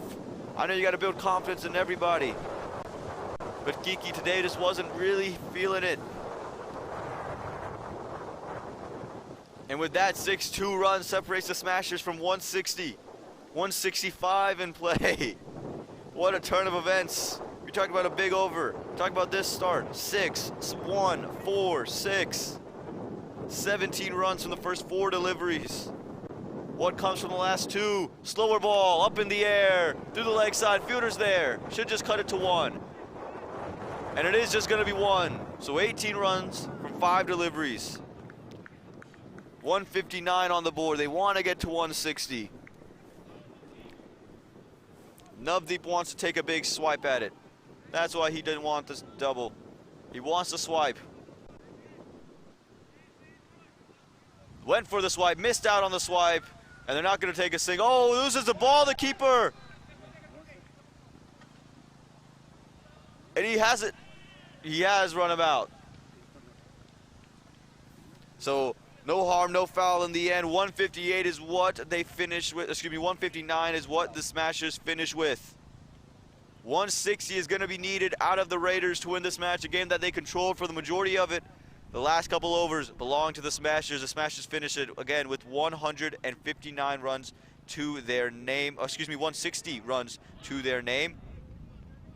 Srikanth Reddy, we talk about the batting lineup. Srikanth Reddy, 6 off of 11. Chandu Kesa Reddy, their big man, the marquee player, 0 off of 1, undone by Murali Krishnan Karaju.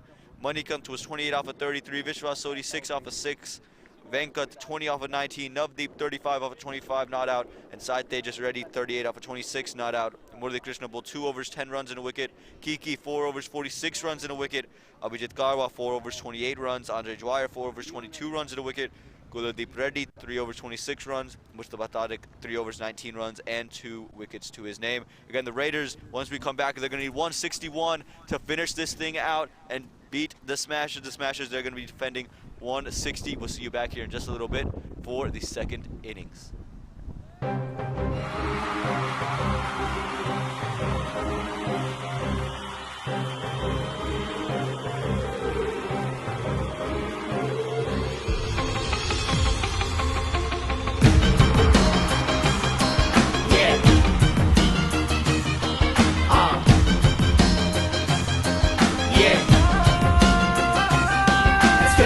Come ready for this battle now. Come play and show the world you are the champion. Oh, oh, oh. Adda, Adda.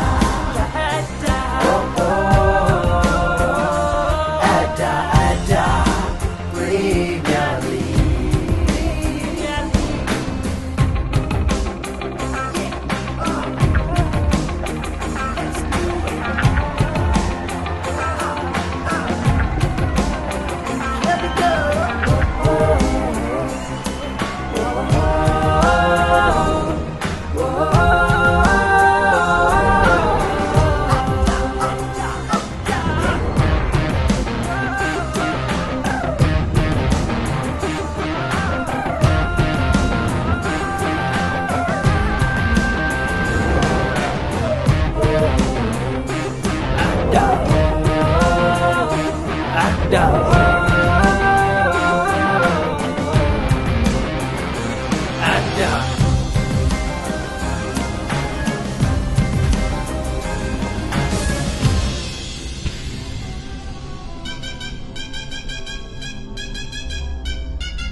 Welcome to Adda Bistro and Dining, a place to hang around with your friends and family.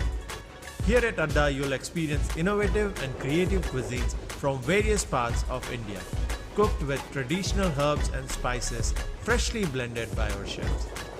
Our ingredients are curated with amazing combinations that provide all our customers a special and immersive dining experience. Come to our Adda, we will be waiting for you. Adda Bistro and Dining. Let's make some memories.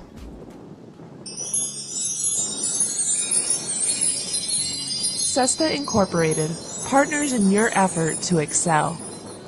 With a combined experience of over 50 years, Sesta serves predominantly as your primary IT resource, as well as a full-service CRO managing all phases of drug development. Sesta has been successful in constantly absorbing talent in all fields of technology for their local and global clients, as well as its in-house analytical services. We offer a full range of employment solutions, including long-term contracts, short-term contracts, temporary to permanent, direct placement, and enhanced staffing services across borders. Reach us now at hr@sestatech.com or call us by phone at 919-342-6341. Sesta Incorporated, because we are your link to the future. In these days and times, the housing market is growing exponentially, and finding yourself a forever home is getting tougher and tougher. And even if you find it, the next day you go back, it's already been sold. There are so many things to worry about. Finding your dream home shouldn't be one of them. That's where we come in. DRP Realty is one agency you can trust. We want to help you find a place to make wonderful memories for the rest of your life.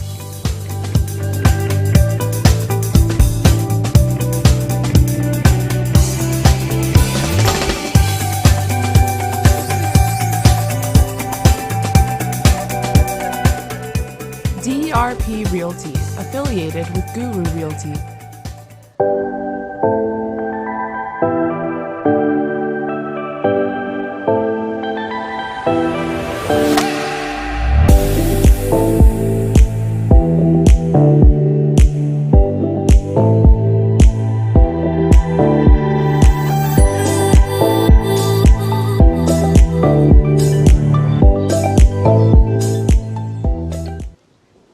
Hi, my name is Tia, and I'm a junior in high school. I'm so excited to be a part of the Think Sabio intern team.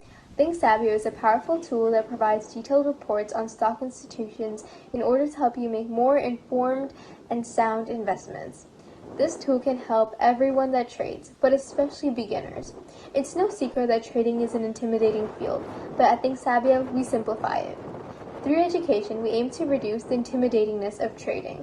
This helps students gain confidence and jumpstarts their investment careers. Investing at an early age is so important because it amplifies lifetime earning potential and allows for more financial freedom at an early age. So create a free Think Sabio student account today and start making money right away.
All right, welcome to the second innings of the Adda Premier League between the Smashers and the Raiders. 161 is the target set by the Smashers. Now they have to go in and defend it. The Raiders hoping that they can go ahead and change the game of the game. The wind is not changing though, it's staying ever so bright.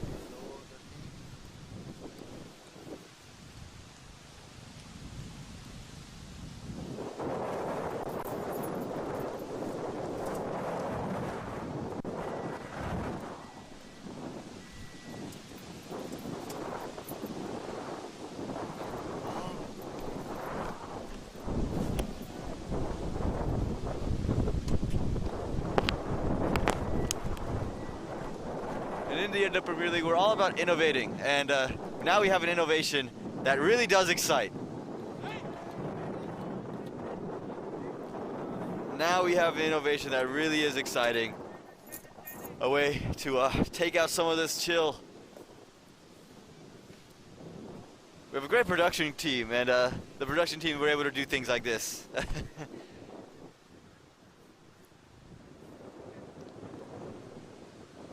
So again, as I'm saying, 161 the target that the Raiders need to go ahead and chase to win this match.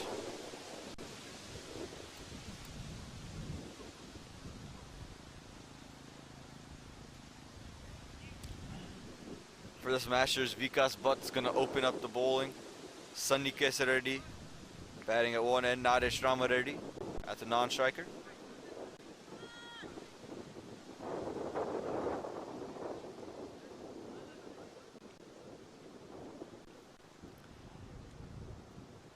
Field set up a deep cover and a long off.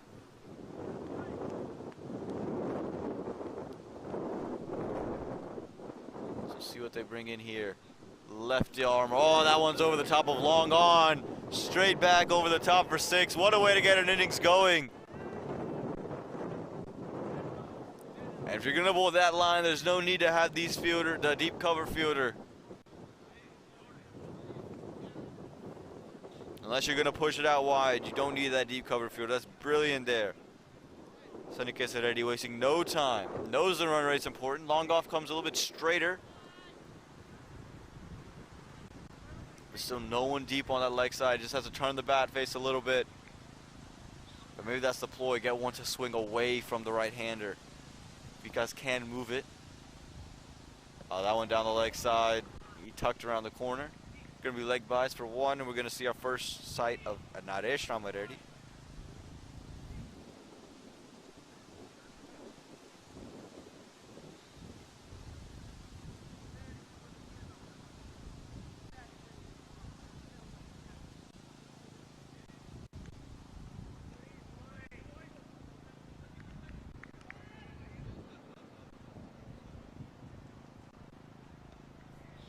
This time tucked around behind once again, because just struggling with this line a little bit. It's making it too easy for them to get around.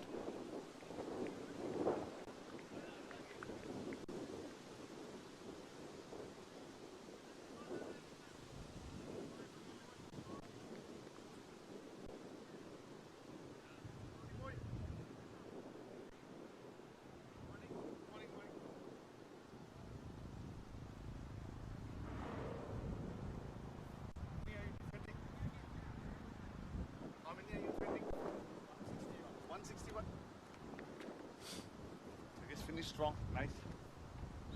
Here we go, this delivery down the leg side again. I think he's struggling with the line here. I just don't understand the cover fielder. It just doesn't really make sense to me to have that cover fielder there if he's going to bowl this type of a line.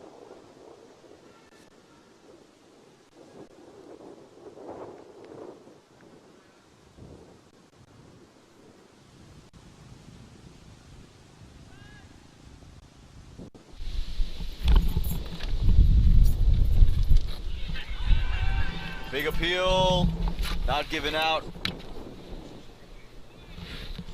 So no new batsman joining us, but we have Swethan Srinivas back inside the box. He's taken his other duties, he's finished those, and he's back in here.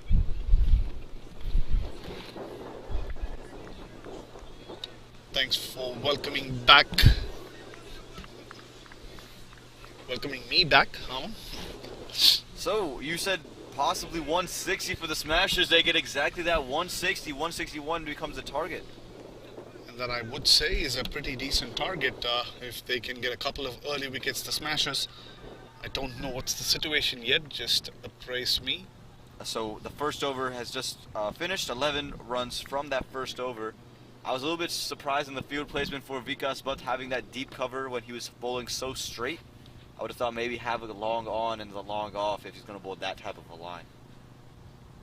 So obviously if you're defending 116 Century Field's field number 1, you cannot be giving away 11 runs off the first over. It hasn't gone the way in favor of the defense. But a couple of wickets can change things up.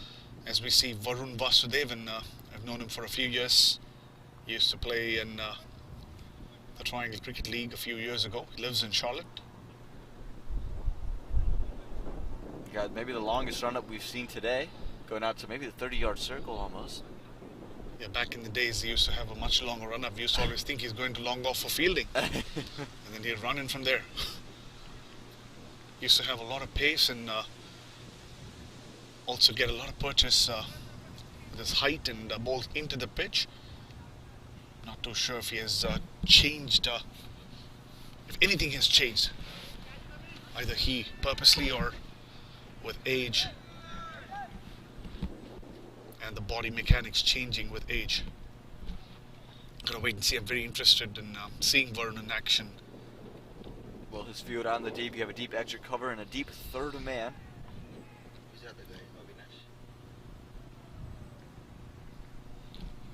As he runs in, storms in, and hits the deck very hard. Still some pace on offer.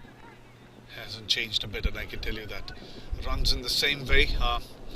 The slope up towards the bowling crease is just offering some resistance for his run up. I can see that already, but he still runs in and hits the deck hard, tries to get bounce out of it, and always aiming for that waist to chest region.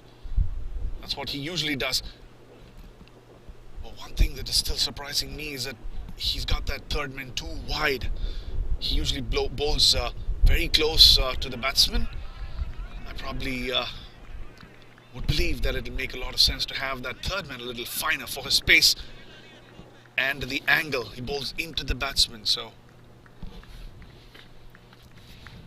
yeah, it made a lot of sense. If he is going to continue to bowl close to the batsman, then maybe bring him a little bit finer.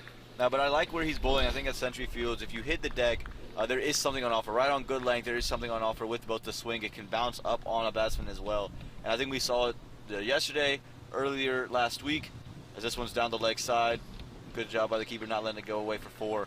But I think if you hit the deck, there is something in it. Even Kiki yesterday, he won the man of the match because he continued to hit the deck and it continued to move away and get some movement off of the surface. Yeah, of all the surfaces in which this league is played, this is probably the most difficult. I mean, most difficult not necessarily for batsmen. Of all the 3 that we have on offer, this is slightly difficult because it can do things sometimes. It's still a flat wicket, plenty of runs, but there are spots on this wicket, especially in good length outside off stump. Can keep low, sometimes can kick off. Oh, that's a beautiful drive, opens the face and places it beautifully wide of any of the fielders. What a wonderful shot that was. 4 runs written all over it. Yeah, as easy as you like, just stepped into it, used the pace, opened the face, and got that one to run away for 4. Brilliant shot there. And just when you thought the run's starting to clog up just a little bit, that 4 plus the wide in the previous delivery just eases up that pressure. Yeah, pitching that one slightly up. Not really his stock delivery, but a variation. He bowled a couple into the pitch and then tried to surprise the batsman with a slightly fuller length, but the batsman was up to the task, driving it beautifully. So this is he going to do what most pacers do, just try to go shorter and try to add a couple yards of pace? We see a lot of pacers in the Adda Premier League and anywhere, and if they get hit for something, they try to get a little bit quicker, a little bit shorter, and just attack at the batsman. Let's see if he tries that one. Goes back to his length and look at where it goes. So, of course, Varun knows where he wants his field. It goes straight to that man at wide. Third man, which we thought is a region that the ball will not go to, or I thought it will not go to. That's where it goes. Goes right there, and he looked like he knew exactly where he wanted his fielders. He was opening up certain gaps and putting fielders in certain places. Now he's moved his deep extra cover to a more traditional cover setting. So I think he understands the way that he bowls and how batsmen usually attempt to play him. A lot of experience, it seems like, on Varun.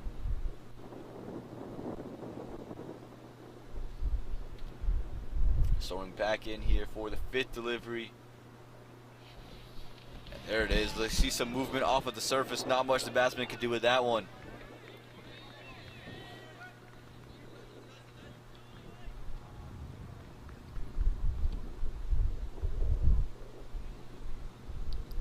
So the Smashers have played one game.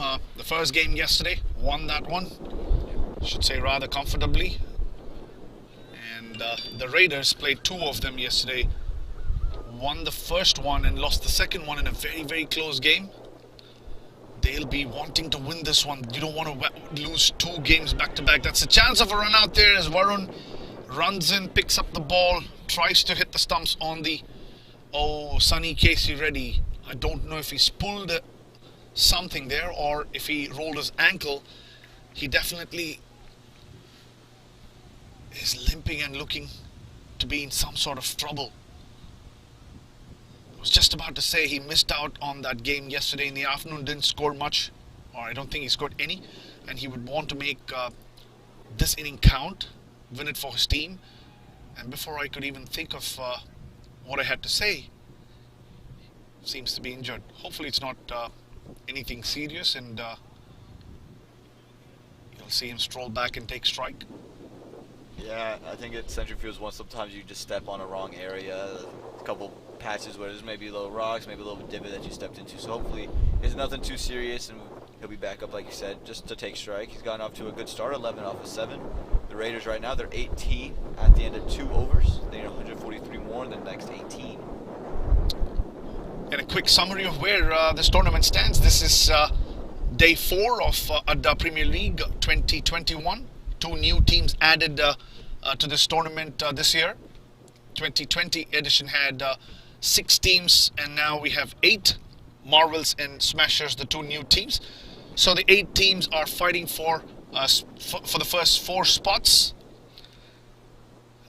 Not all teams have played the same number of games. Some have played more than the other.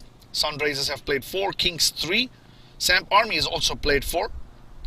And some others like Smashers have just played 1 game and are competing the second one. So it's a fight for the top 4 between the 8 teams. This tournament is very, very interestingly poised. Not so much for Samp Army, who lost all the 4 games played so far. Kings sitting pretty on the table with 3 wins out of 3 games. Sunrisers making a strong comeback in that second game of the tournament. They lost the first one but made a brilliant comeback. Lahiru Milanta, 157 odd. I'm not too sure what exactly the number was, but a brilliant 100. One of the biggest hundreds in a T20 game in this area.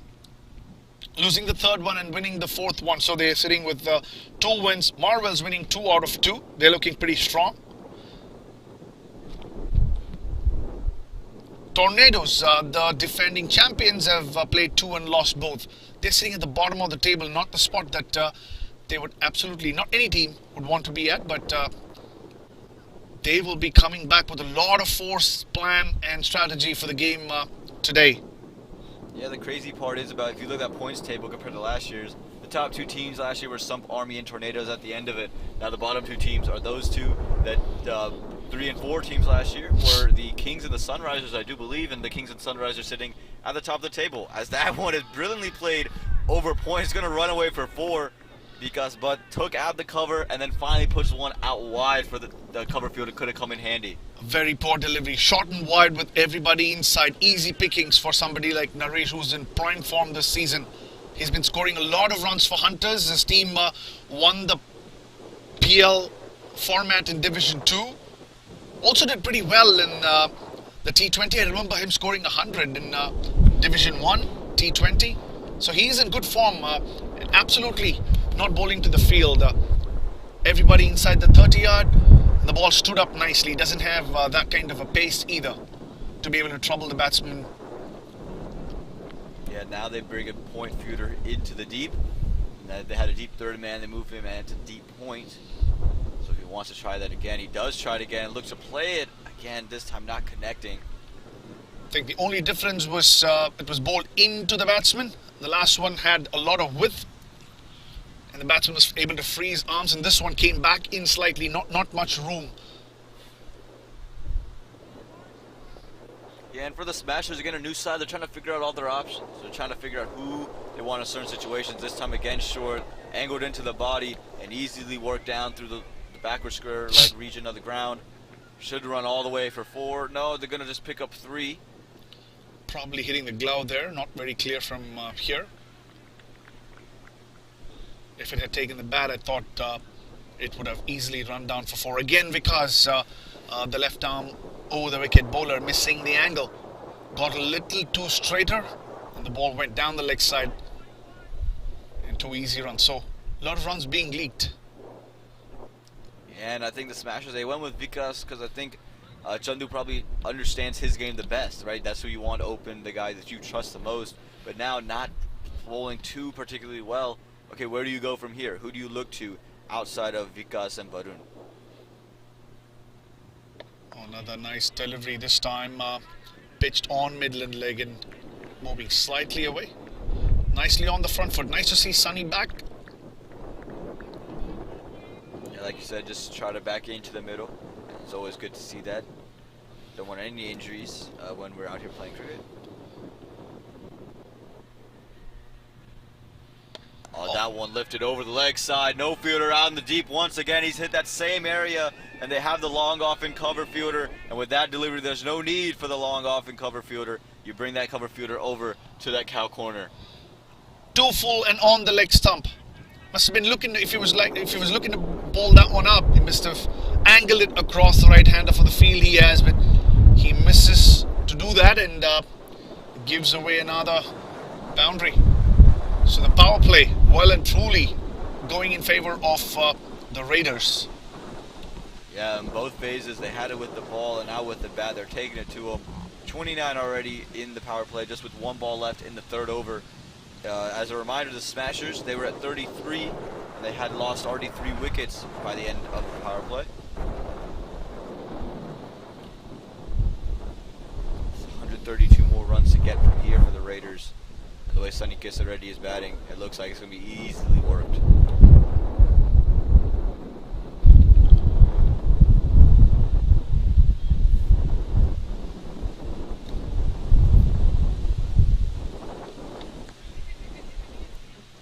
Quick single taken. I think to finish that over off an expensive one from Vikas Bhatt. Bowled pretty well in the game yesterday that he played. Picked up a couple of wickets, if I remember correctly. So 30 without loss after 3 is the score for the Raiders.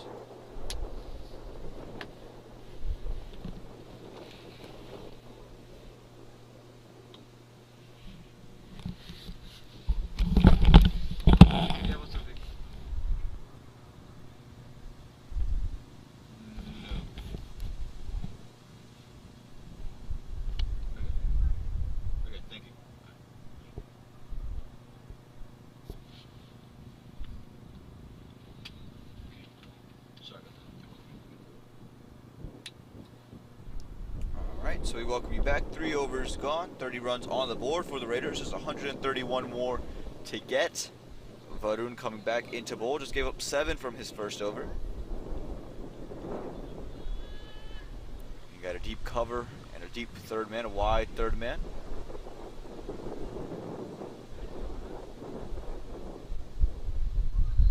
Storming in, hits the deck. Oh, what a delivery that is. Outside edge, yeah, finger goes up.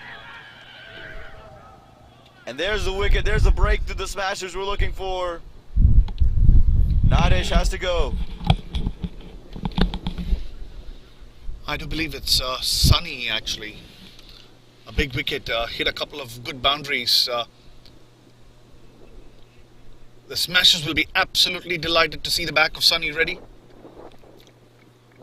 Very, very capable top order batsman. Makes use of power play.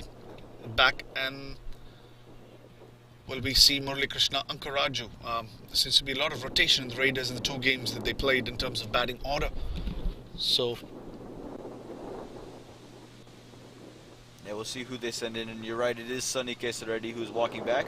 Mustafa Tariq coming in. He came in 1 down in the match they played at Century Fields 1 yesterday. Got cleaned up on his first delivery, chopped it back on, so he's going to look to rebound after a disappointing performance yesterday.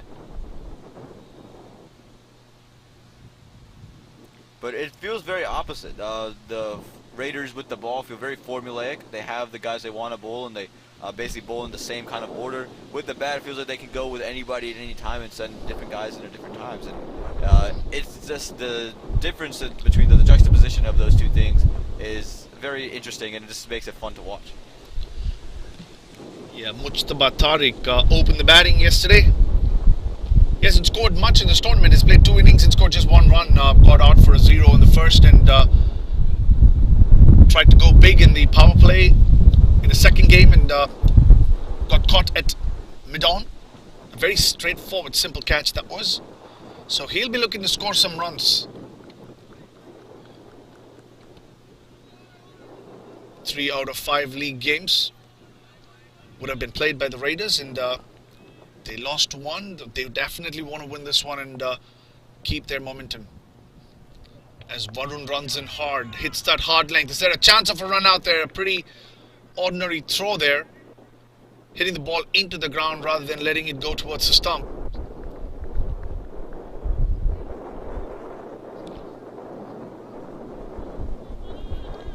I can tell you one thing, the Raiders do have a lot of batsmen, like you said. They bat deep. A few of these players in the Raiders lineup are unknown commodities to many of the Triangle Cricket League players. A few of them were fantastic to watch yesterday. Beautiful batting. From 28 or 22 for 4 rather. Ended up putting 167. That's the kind of stuff that's been happening. Coming around the wicket this time, and you see the movement away. Oh, squared him up completely. Pitching on leg or outside leg and moving away outside off. Naresh Rami Reddy, despite being in great form, got squared there. Good pace and bounce. Nice attacking bowling from Varun. Yeah, absolutely. He's hitting that length. Remember, like we said, there's something on off or off the length. He's definitely getting it.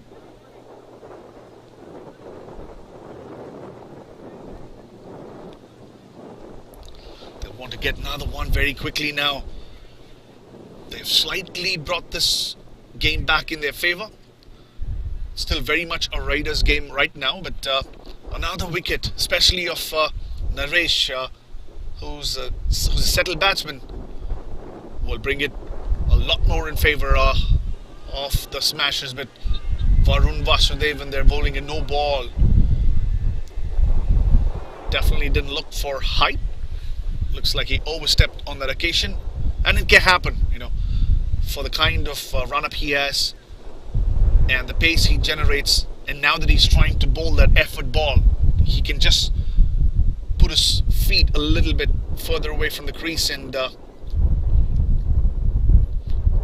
can cost that no ball. Also, I think maybe sometimes you overcompensate for the incline in your run-up, kind of slowing you up here, trying to generate a little bit more while you're there. And again, the effort ball that he's also trying to bowl, just that foot reaches over. Now we got a free hit. A lot of times we see dots or singles off of free hits. This time we're going to see a 4. It's a thick outside edge. Fielder's not going to get around quick enough. So 4 runs, a boundary. Not the most convincing of shots, but they'll take it nonetheless. And that is exactly what the region I was talking about earlier for his pace and bounce. The third one being too wide. And is the umpire signaling another free hit? Is that another no ball? Gotta wait and see. It was another no ball. That's a 4 plus a no ball. That's 5 runs there. And how about this? Another opportunity for them to really release And we talked about how the Smashers starting to get back into this match. They're starting to give it away with these back-to-back no balls.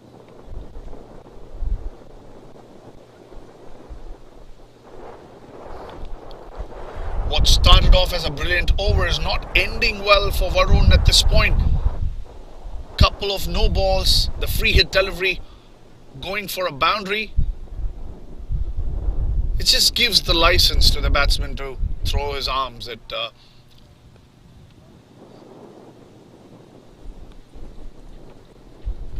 Yeah, and the shot that he played just now, it's not a shot that he would have normally played, stepping away, trying to take it from close to his body over the top. He just played it because of the fact that it's a free hit, and he has the license to do so. He could just throw the kitchen sink at it. That's exactly what he did. And he's got another opportunity to do so now, Dish. Absolutely. He's got another free swing at the delivery that's coming his way. Don't know if Varun has a slower delivery. I haven't seen him bowl one in whatever little cricket that I've seen him play. Maybe try to go fuller on this one because of how small and how quick those third man regions are. If it's anywhere away from the fielders, probably running away for 4.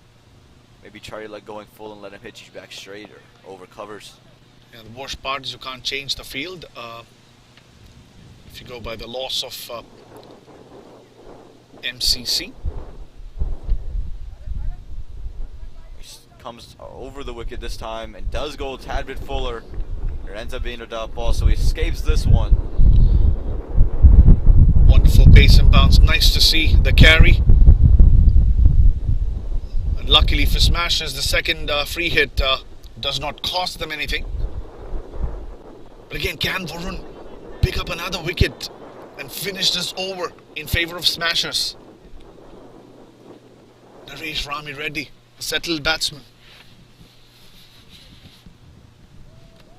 That's the only way you can come back into this innings, picking wickets.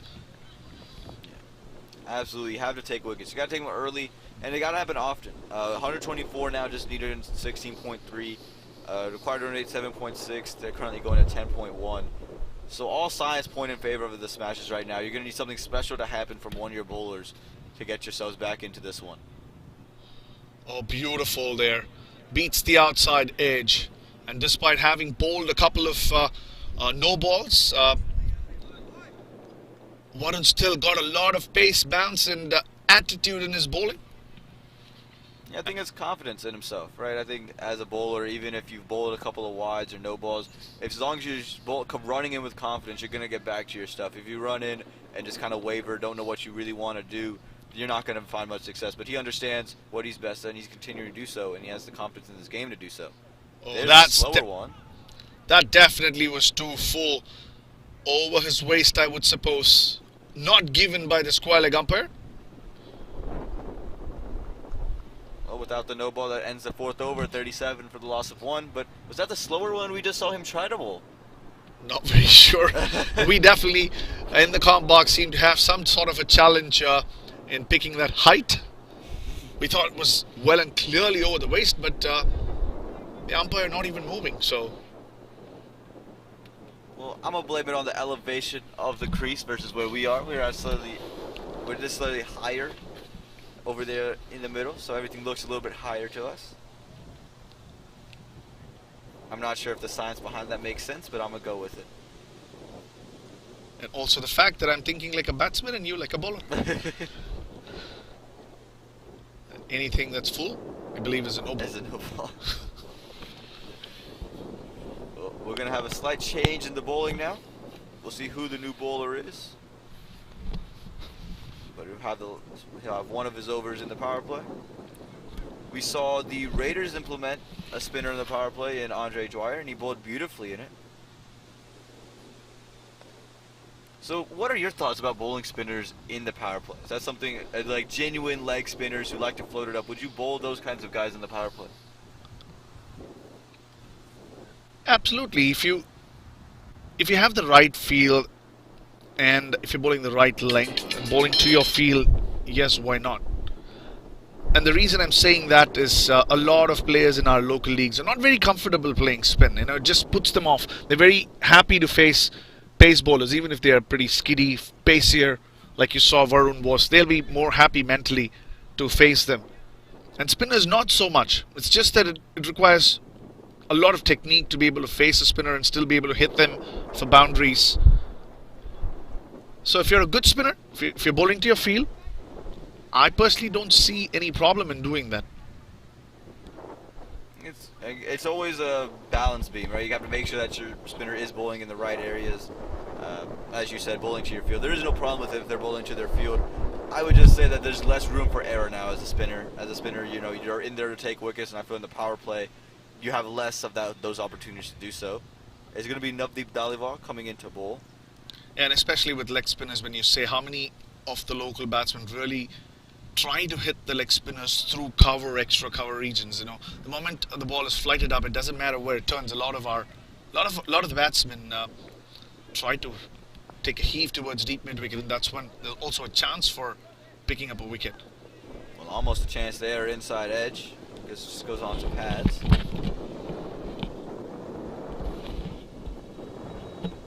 Mustafa Tariq, he's a talented bat. Bats well. We'll see if he can get some form. 2 low scores through 2 matches. Unable to get off the mark. Unable to get off some strike hill. He's stuck at the striker's end. Navdeep, he kind of has that Navdeep Saini. No, excuse me, not Navdeep Saini. Washington Sundar type of move.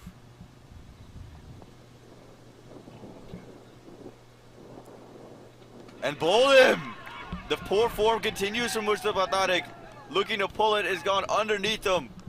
And Navdeep Dhaliwal delivers a spinner in the power play. Bowling tight onto the stumps, not giving him any room. And creates the wicket opportunity and creates a second wicket. Mustafa Tariq has to walk back.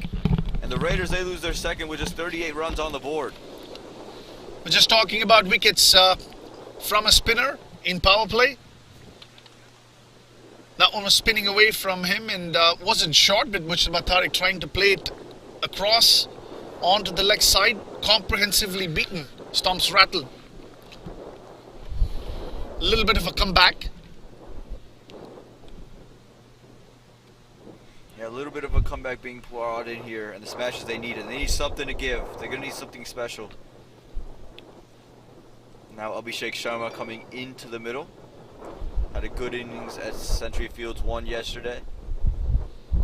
Scored 49 not out before Murli Krishnan Karaju finished off the task. And also followed up that first innings with another 30 plus in the second innings when the team was 22 for 4. He came in and stabilized the innings with I think his other guy's name was Avinash. So the two of them settled things first and then took the bowling apart. Put on close to a 100-run partnership. From a 22 for 4, they went on to score 118 when the 5th wicket fell. So Abhishek Sharma in good hitting form. Not the quickest of runners between the wickets, so that's an area for the bowling side to try and capitalize on. Bowl to the field, not give him singles. Ask him to try and take on the bowling early in the innings and create opportunities. Yeah, I think Abhishek Sharma, he's going to start off just a tad bit slow, but once he gets going, it's very simple for him. If it's short, he's going to cut you. If it's full, he'll try to sweep, and then he'll just play his easy drives here and there. Just does the easy stuff. He does the simple stuff well. Absolutely. Not the biggest of hitters, but can hit those sixes and boundaries. Not the most reputed either, but can score runs consistently. It can be a big pain for the opposition. Can be cheeky at times. Scores runs off areas that you don't anticipate batsmen to score. Can put off the fielding plan. Can do all those kind of things. Yeah, and he's not going to throw his wicket away. It seems like he's just going to stick around and just runs calm. Well, there's a shot over the top, and there's no fielder out there in the deep. It's going to end up being 4 and making use of the power play while he's in it. Absolutely, starting off well, playing the field very well there. Abhishek Sharma should be high on confidence after 2 good innings yesterday. There's no long on. He made use of that full delivery. Hit it in the area where there was no fielder and gets 4 runs very appropriately. Yeah, now the field changes very appropriately as well. Wide long off comes in and they send in the long on. Well, now long off just getting sent to an extra cover. So he was moved from extra cover to long off and then is being sent back to where he started. So he's like, why are you guys making me run around? It's just extra steps for me to put on my Fitbit.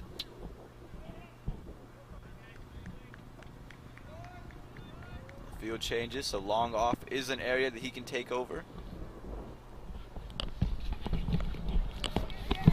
Let's just run that one inside the circle for just that quick single. A clear call from Naresh Rami Reddy. A successful over. Wicket taken. And that's the end of the power play. And Aman, I gotta leave you again alone and we'll join you in a little bit. All right. Again, anytime Swarthan gets in, we appreciate him coming into the box. Always a pleasure to have him in. There is still an over left of power play.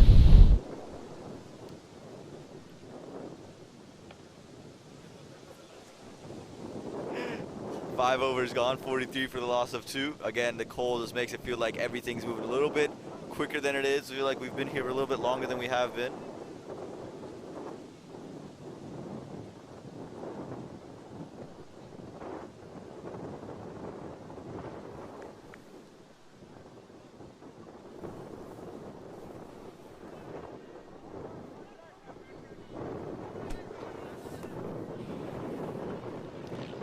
So 43 for the loss of 2 after 5. Varun coming in for his 3rd over. They're going to continue him to Abhishek Sharma. We're talking about people who genuinely like pace. Abhishek Sharma is someone who enjoys spin.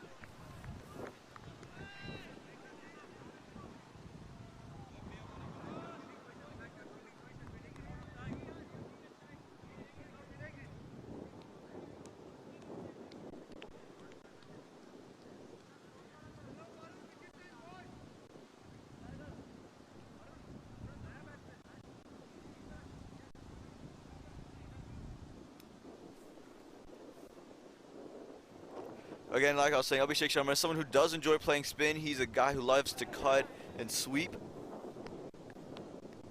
So it makes it entirely tough for the spinners, but I think he'll enjoy what Varun has to offer. Varun misses his run up and now he's going to make the long trek back.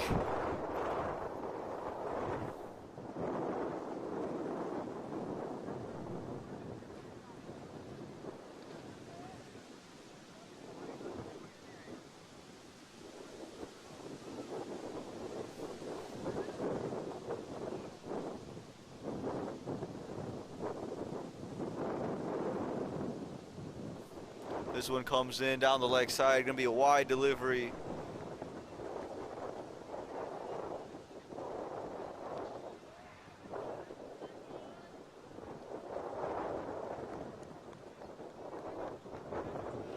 So again, Varun just having a little bit of trouble with that. Straying down the leg side at times.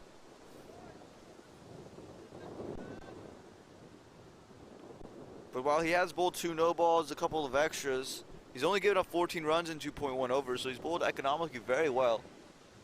Up in the air, oh, just rushed onto Abhishek Sharma. No shortman wicket in play to take that catch. This ball rushing on, skidding through.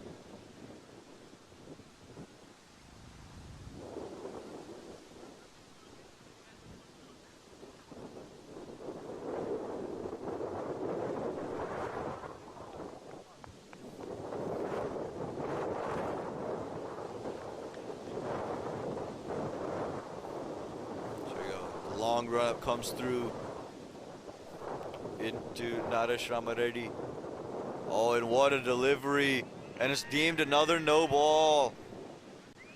And the fielders can't believe it, another one. That was a terrific delivery, but it's just that ever delivery. And you see he's on the floor, he's just not understanding. Just know, he's saying, I haven't bowled this many no balls in a long time. What's going on? Has to retake that run up. And another free hit for Naresh. So he's 1 of 2 in free hits. Naresh, he hit 1 for 4. Then 1 was a dot. What will this one be? Make your predictions. Will we get a back-to-back no ball for the second time?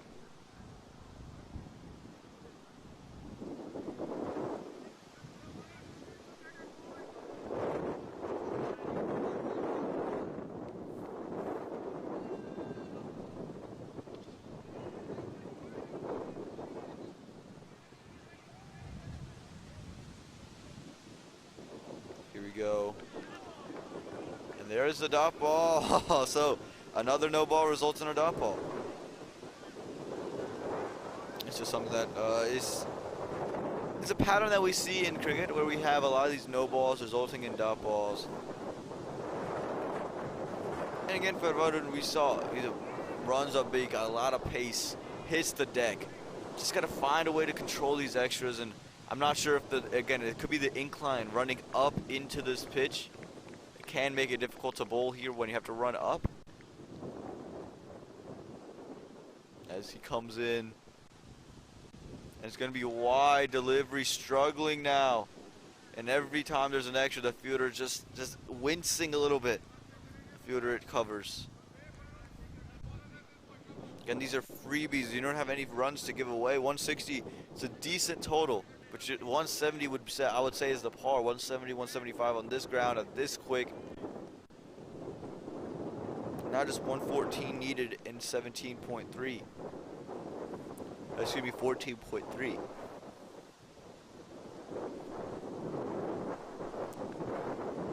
And a wide this time down the leg side. So Varun definitely not getting a 4th, but he's got to find a way to finish this 3rd over. Just leaking runs. Still 3 balls to go. And that's the worst news. You're bowling a lot of wides, and then you finally get a good one in there, and you realize, dang, I have to bowl 2 more of these. Can I get 2 more of them?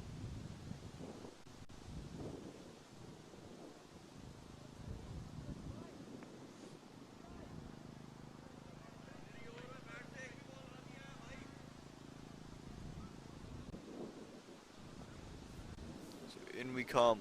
He's going to continue coming over the wicket.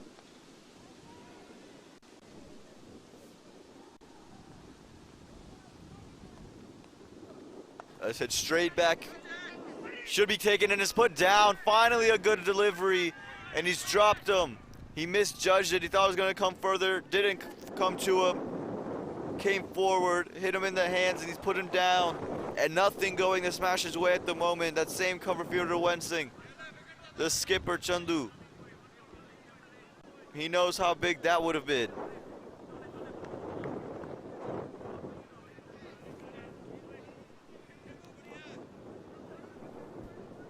Naresh gets a life the Smashers could not have afforded.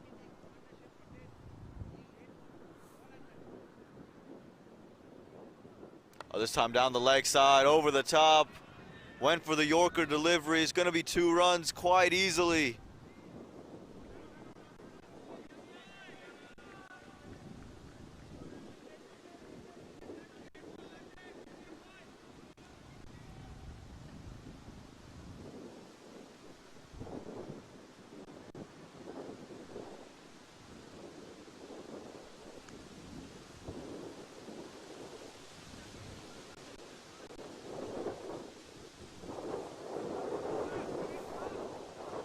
So in he comes. It's been expensive. Can he get through this over? Can he finish it? Down the leg side, tickled around through a square leg. Get a single off of that one. Oh, but leaking with overthrows. Nothing going. Again, this is just complacency. This is bad cricket here from the Smashers. You worked so hard to get to 160. You're working so hard to finish this over, and there's nothing going right in it.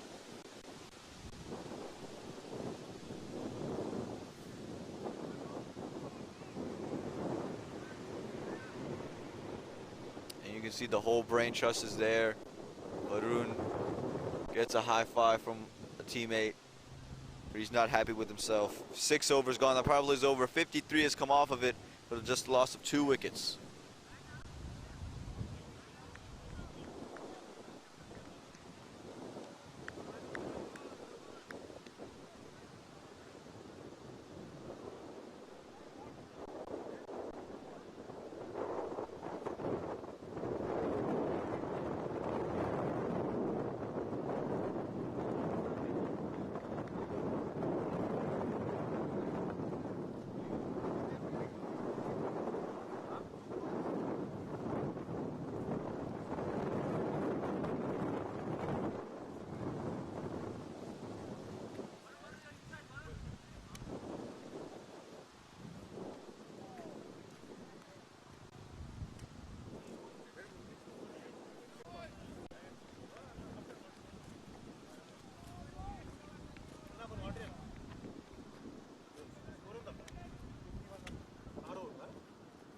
So here we go, 53 for the loss of 2 after 6.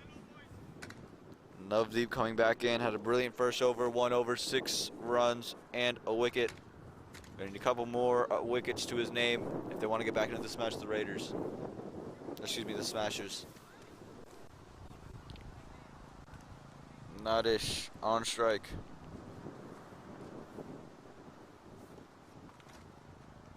Goes for the big cut through covers. There is a deep cover as the field has been spread out to get the quick single. On the deep, a deep cover, a long off, a cow corner, and a deep mid wicket.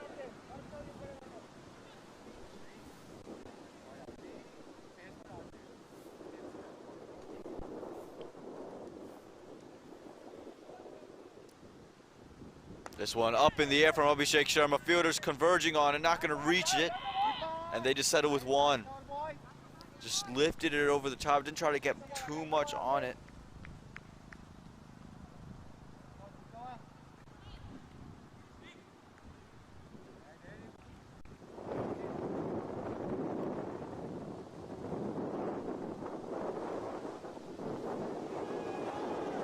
This one run gone through third man. And I think it's gonna go on through 4. No, they're gonna be 3. Good running from these 2.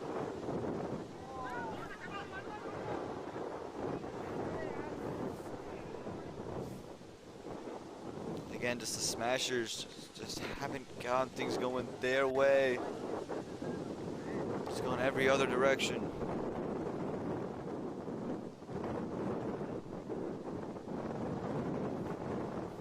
Abhishek Sharma back on strike. Navdeep almost had him. This time just works it to long off. Quick single. Again, in these situations, don't need to do too much. Just got to keep the wickets rotating. Keep the singles rotating. Keep the wickets in hand.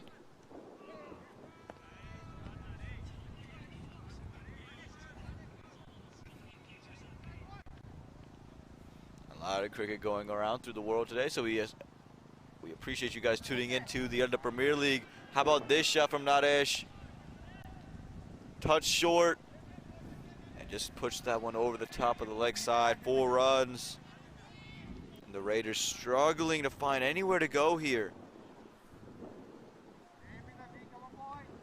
1 delivery to go for the Raiders in this over. 98 runs needed in 13.1. It's getting easier and easier. So it gets a dot ball. 98 needed from the next 13. 63 for a loss of 2 after 7.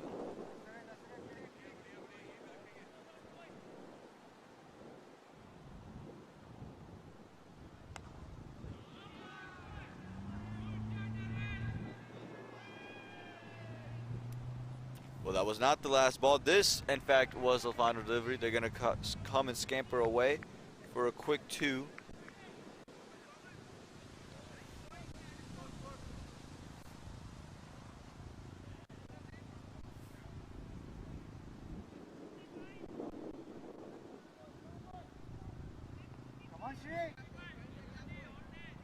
Scamper away for 2 runs. 65 now at the end of 7 overs. 96 needed in the next 13.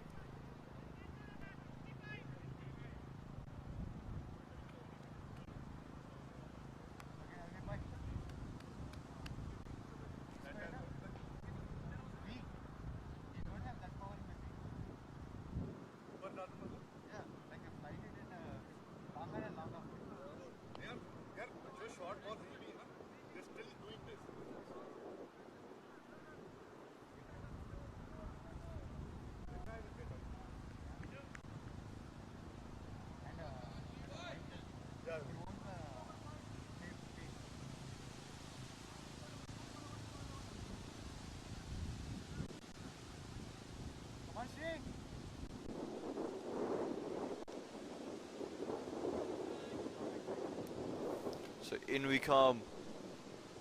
New bowler being introduced and on the bun right away.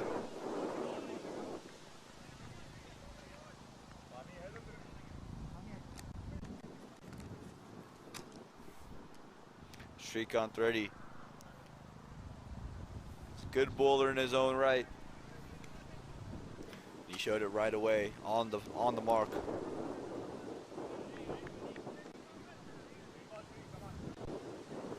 Bowling into Abhishek Sharma.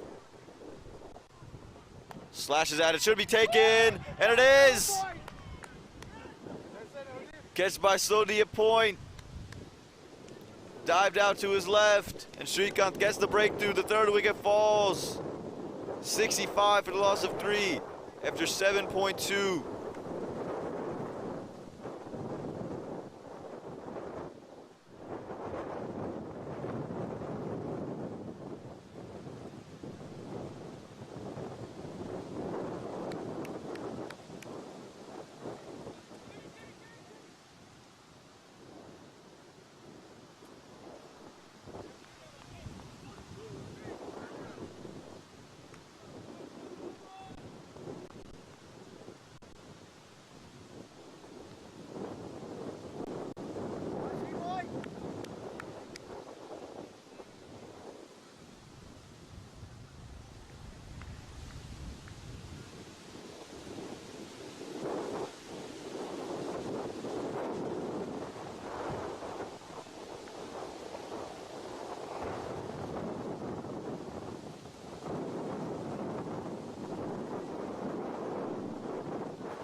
So Abhishek Sharma has to go. Srikanth Reddy gets him.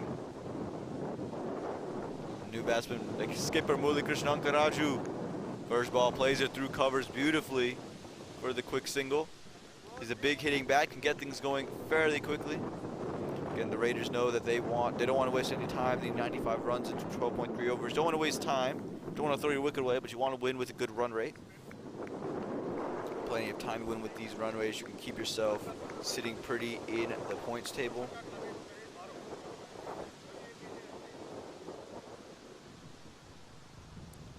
This delivery comes through, and it's just played on the leg side. Said no from Naresh.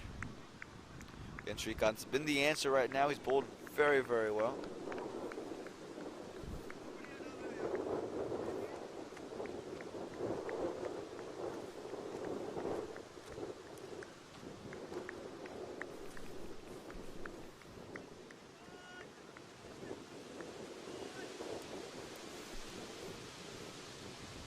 Here we go, Srikanth coming in to Naresh. Just worked through the offside. Chance of a run out on him, better take it up cleanly. And you hear someone saying, is Avinash gone? Plenty of batsmen to come for the Raiders. A lot of batting to come. Talk about Avinash and Andre and Santosh, Kuldeep, Kiki. Plenty of batting. Abhijit Karwa.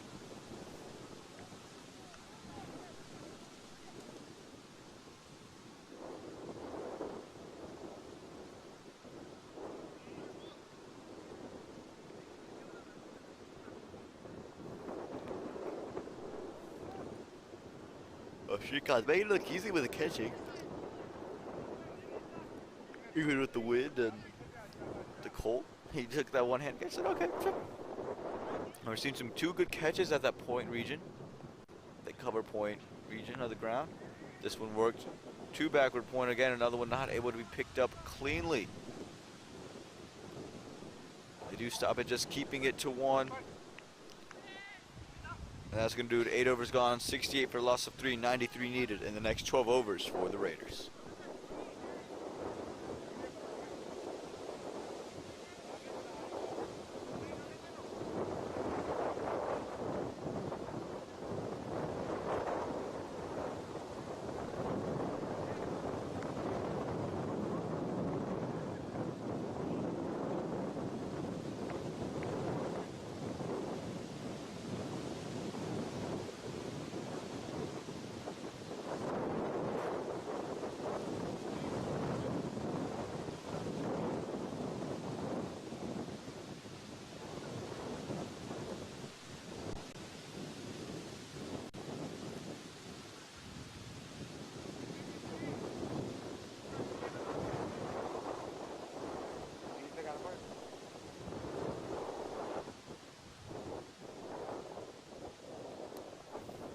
Alright, so we're here. 68 for a loss of 3 after the end of 8 overs.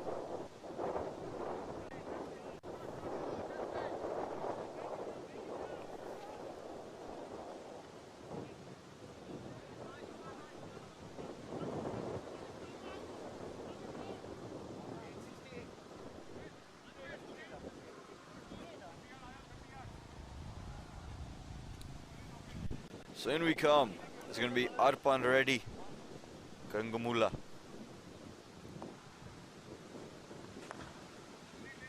Hit straight back through the offside. 2 fielders there. Takes 2 fielders to stop it. And going to end up being 2. So a lot of 2s moving around as Arpan. Shrikant only gave up 3 runs in his first over. Took a wicket in as well. Again, got to continue to take wickets. 91 needed from the next 11.5. And it's a single double game at the current moment. Again, just working it. Murali Krishna not trying to do too much.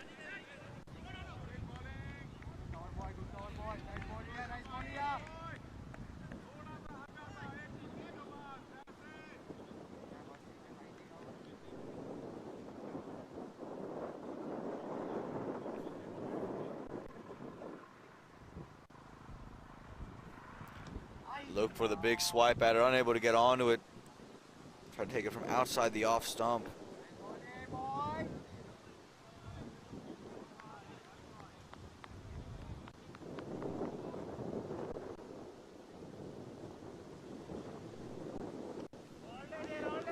And bowling really well here, Arpan.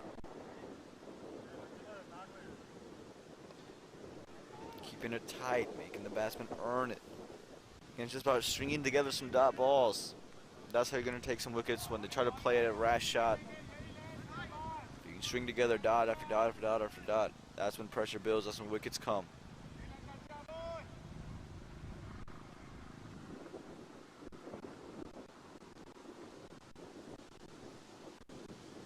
Again, any breaks in commentary we do apologize for.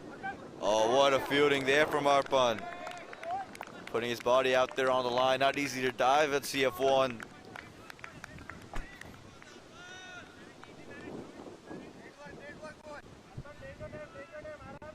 Putting it out there for the team. And when his side needs it, putting it out there. He's pulled a great over so far. 4 runs from it. Putting some pressure on Naresh. This time he's able to work it through mid-wicket. Chance of a run out. Direct hit would have been close. So 1 ball remains. Murali Krishna will face it. 5 runs have come off the over.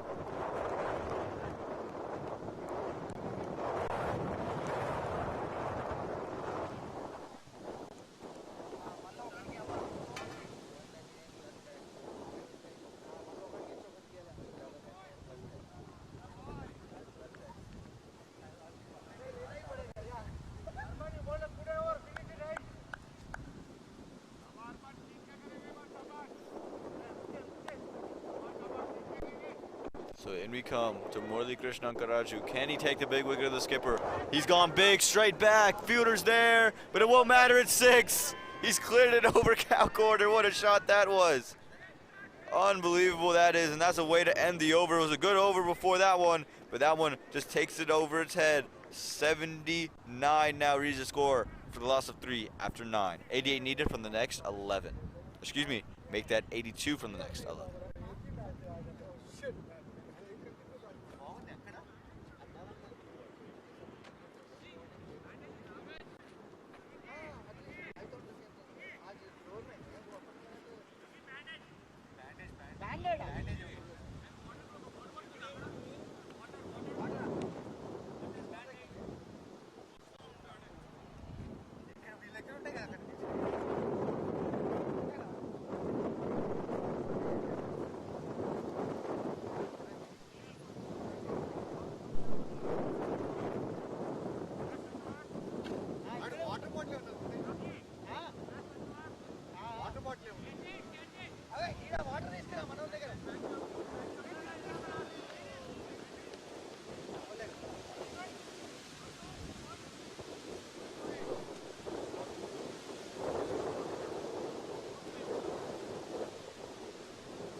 9 overs gone, 79 runs on the board, 82 from the next 11. Murali Krishnankaraju starting to get some hitting going.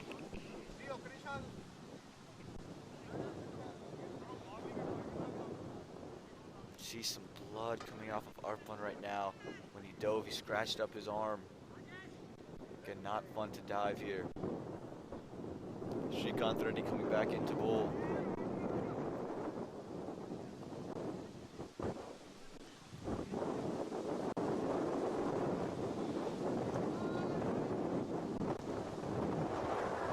Oh, went back of a length, hit the deck hard, unable to get anything on it, Nadish.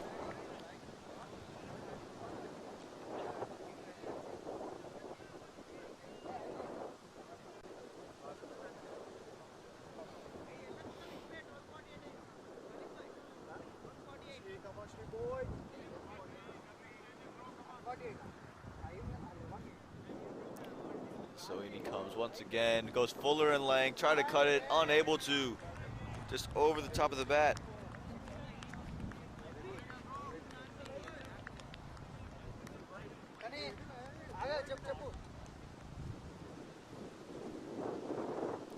Getting some band-aids out for Arpan.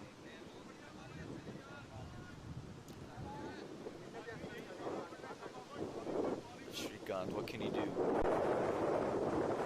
Scored beautifully, he wants another wicket. Slower ball, cut this time, he's found the gap through covers. They're gonna get one, and now he's got a different beast. He's got Murali Krishnankaraju to bowl to.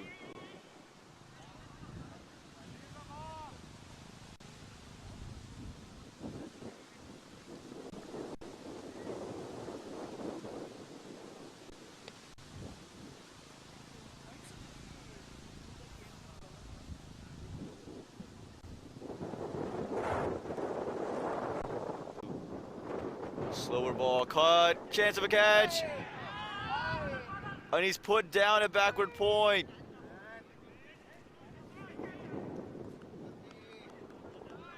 And unbelievable, the breakthrough they were looking for. They had Murali Krishna wrapped up.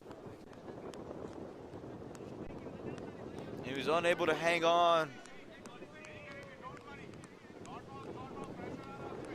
Sodhi, who took the catch of Abhishek Sharma, unable to handle this one from Murali Krishnankaraju.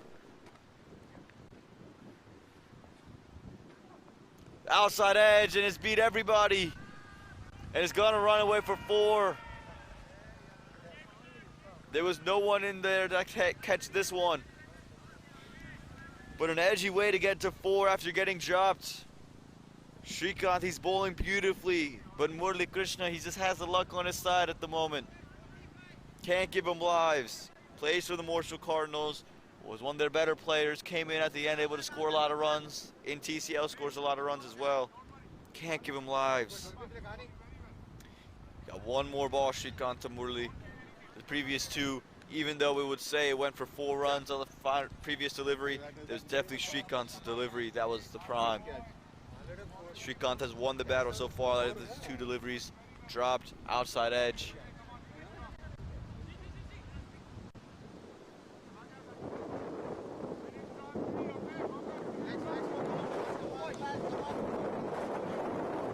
The wind is blowing from the right to the left of your screen. From the keeper to the bowler.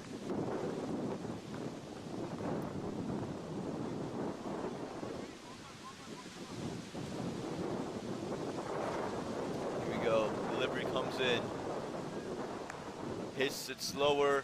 Murali just runs it down, just says, I just need to get out this over. 10 overs gone and 85 runs on the board, 3 wickets falling. They need 76 from the next 10 to the Raiders to win this match.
Try to get heaved to the leg side by Murli Krishna, unable to get it on there.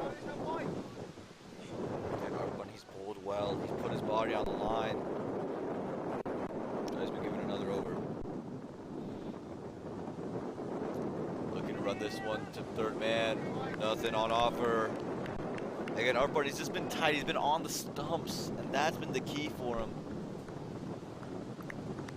Hasn't really given the batsman much room.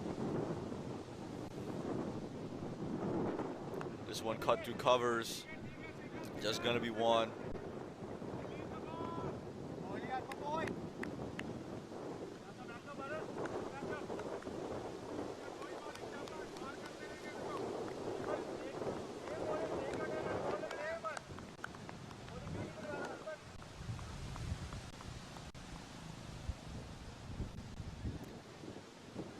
Try to cut it, big appeal.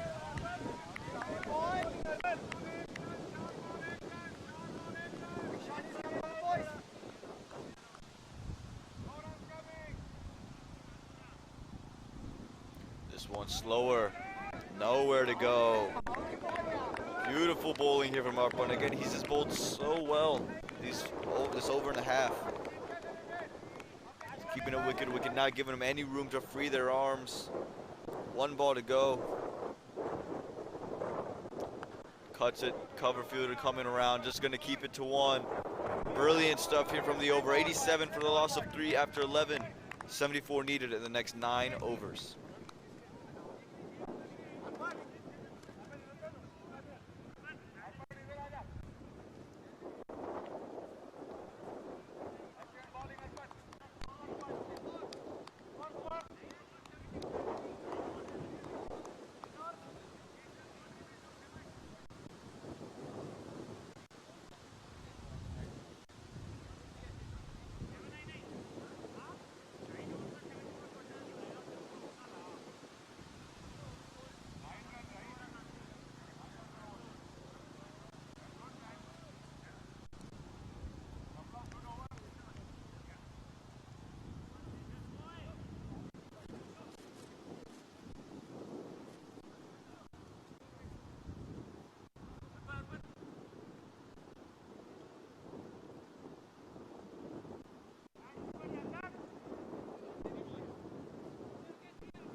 All right, 9 overs to go, 74 runs required.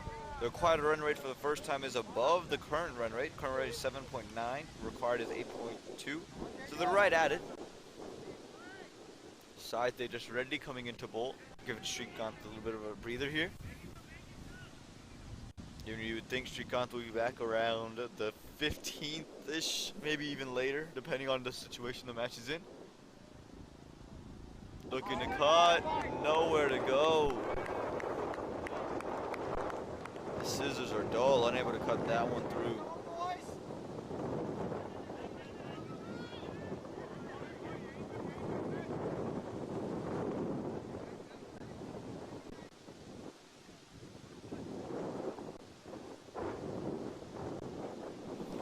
This time coming in, hit straight back, should just be one. They're gonna push at 2. I think they're just gonna settle for the 1.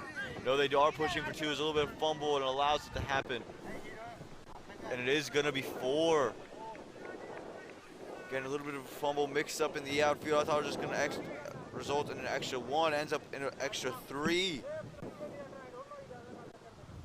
So a big run there. Again, the Smashers are doing everything they can to get back into this match, and whenever they get close, it feels like they just slip it away. They just give it away with a drop catch, with the missed field, with a no ball, a wide, a couple bad deliveries. This time a missed field is the reason. Edge back on strike. It's 33 up and 34. Cuts this time. A misfield by the man at point. Dove out to his right. Good effort, but it's not going to matter. It's going to be 4 runs. It's carved. It has gone all the way. Just extends the hands, and he has it. 99 runs on the board here. Should make that 95 runs on the board here with 3 balls to go.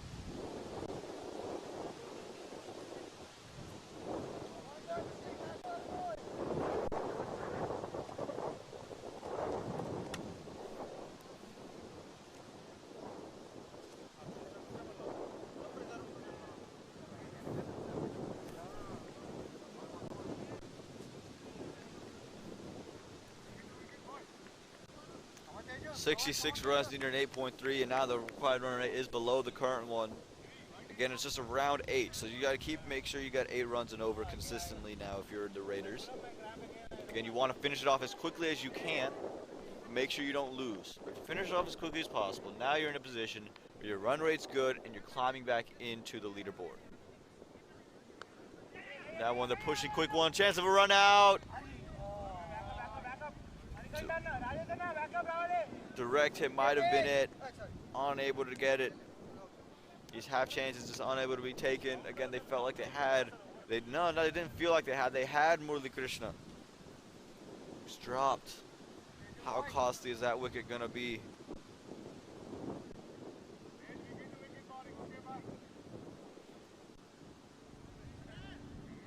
He was dropped right. Murali Krishna was just on 11. How costly is that going to be? He's on 17 at the moment. Jandu, he sends himself out, goes into deep extra cover region. How costly will the drop be? Unable to get onto it.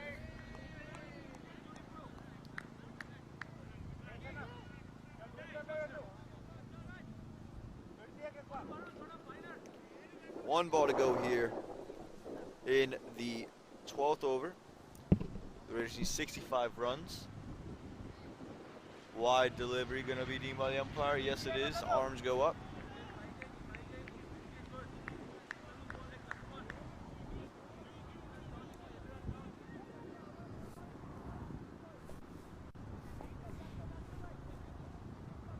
So 97.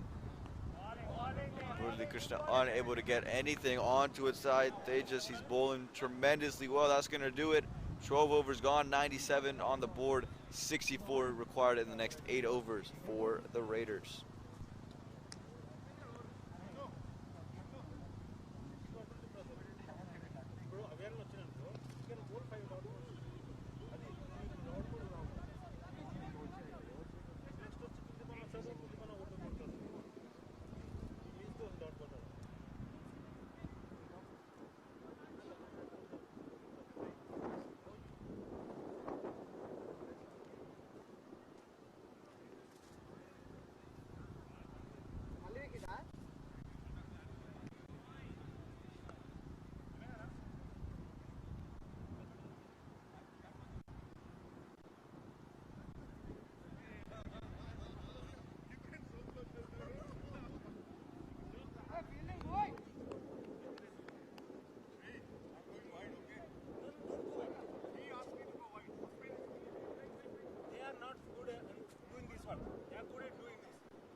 So here we go.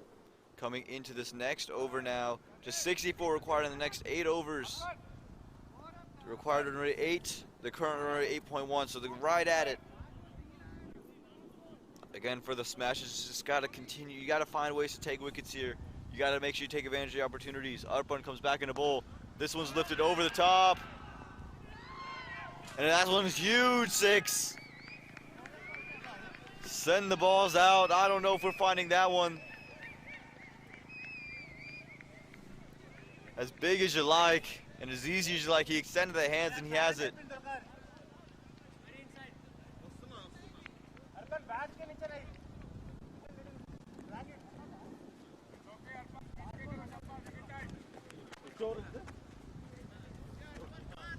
So Deg moves into the hundreds now. Murali Krishna sends his team. No, excuse me, that was Naresh. Naresh sends his team into the hundreds with that one and moves himself into the 40s. 103 now. 58 runs required. The first boundary given up in quite some time by Arpan.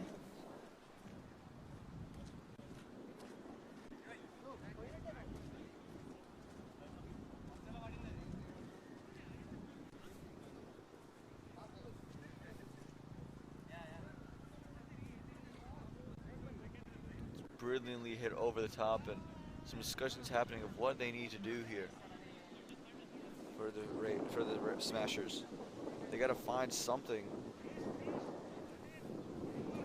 because right now the Smashers are moving along.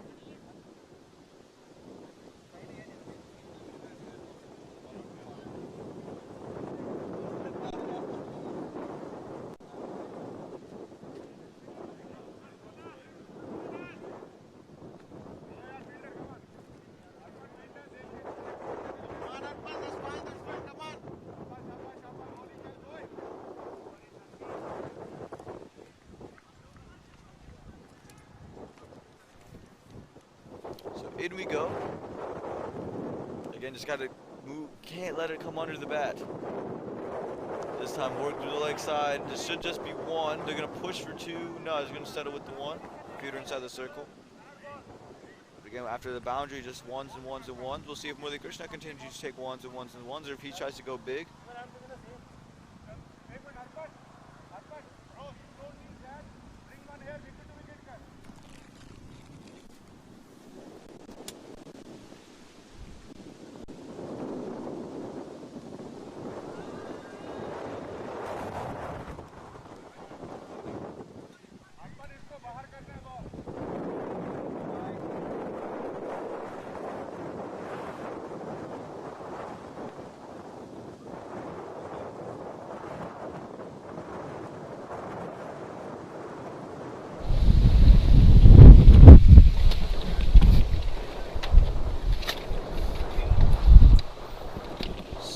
Welcome someone into the box, Mr. Vikram Ravi Kumar. He joins me.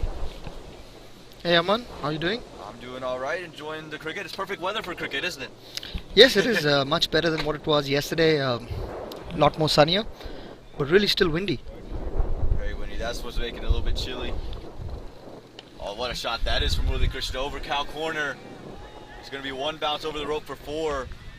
It's starting to put some urgency into this Raiders innings. Just 49 needed now from 7.2. Yeah, I mean, Krish was dropped earlier at point after a beautiful catch that Sodhi took. Key wicket, punishing the bowlers now. Yeah, he's dropped on 11. He's on 25 now. That's the wicket that I think the entire Smashers team knew they needed to have, and to see that one be put down, I think that took a little bit of pep out of their step. Yeah. Another interesting thing that I want to bring up, Aman, was historically in this tournament, at least this season, there's yet a team to defend a target out here. We saw yesterday with Tornadoes, we saw the other teams that have been batting first, not able to put the power plus scores out here.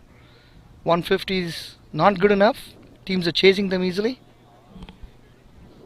Yeah, that is an interesting observation, and I'm not sure what that would be caused by. Do you have any guesses or estimations on your part as that one looks even bigger? Cause of catch it, but it's going to be 6, I believe. Yeah, it is 6. Huge 6 against the wind, should have gone a lot more further. Although it was hit against the wind, it still just about cleared the boundary out there, Mohan, at deep mid-wicket cow corner area. Yeah, it shows the power and timing that Murali Krishna possesses. We've seen him hit a lot of them over there. And that one, again, like you said, if it was with the wind or even with no wind, that one was sent to the parking lot. This time just tucks it around the corner. So as this seems to be slipping out of the hands of the Smashers, I want to ask you the question, why do you think it is that teams are just not able to defend totals here at Century Fields 1? A great question. I mean, I was not able to do that twice, right? From Tornado's perspective. I think I can only probably speak for our team. I think we're trying to go too hard in the power play. If you look at the Tornadoes teams, the last couple of games we played on the same ground, Century Fields. We're losing a lot of wickets in the power play. That's pegging us back. We were very fortunate being 80 for 6 to kind of come back. When teams kind of lose more than a wicket in the first 6 overs in the pursuit to get about 50 odd, I think all teams plan for that. But we tend to go a little more harder in the power play and we lose those wickets. And I keep saying this in this league, it's not just about your top orders, right? Everyone is so talented and it's such a stacked team. Someone who's coming down at 5-6 can still give you that 40-50 runs. And you're playing equally really good bowlers. So, losing wickets in the power play, I think, has cost us, at least. But definitely, if you look at this from a statistics perspective, look at the history, teams have scored 170, 180 bare minimum. So, Yeah, absolutely. Those are the bare minimums, and it makes it look easy, as this one's going to fly away for another 4. And as you mentioned, teams start to lose wickets very early on in the power play. I think anytime you see it with games here, even today, the Smashers, they lost a couple 3 quick wickets in the power play. Of course, the Tornadoes yesterday, 86 for, I believe that's 6 or 7 at one point, and then able to climb back. And you climb back, but to 150, and you feel like you're 20-odd runs short here at a ground like Century Fields. yeah, I mean, I still believe 170 is a good score on this wicket. If you can get 170, then it puts a lot of pressure for people to chase. Playing across the line, there was an appeal. Looks like the ball was sliding down. Yeah, I think 170 is a score that, if you can get to, you got yourself going somewhere. I just don't think we've seen a team get to 170 yet. The Smashers 160. I'm not sure there's been a team to score higher than that opening and setting a target. And it looks like the Raiders are kind of making quick work of it. Yeah, and this is a very tricky field to field. A lot of times the ball is hit straight to the hand, and it's very tricky for you to attack because of the bounce. Hopefully, it's got much better. I have to compliment on that. It's got much better compared to last year. It's impossible, when you're chasing to keep it down to 8 and over. It's very difficult on this wicket. Take a big swipe. It is very difficult because any edges behind the keeper are going away for 4, and like you said, the field is just hard to field, hard to attack. So there's always one on offer, and if it goes into the deep, you can always push the fielder for 2. And as a fielder, you want to get up a little bit quicker, but the balance is going to be a little bit wavered, and you're just not sure. You don't want to give up that boundary. So 2 is pretty much always on offer, and that's why keeping it down to 8 and over is just hard when you're chasing. Yeah, I mean, if you compare to the Fuquay grounds, 8 and over is not that easy, even though you have small boundaries out there. Because it has some thick grass out there.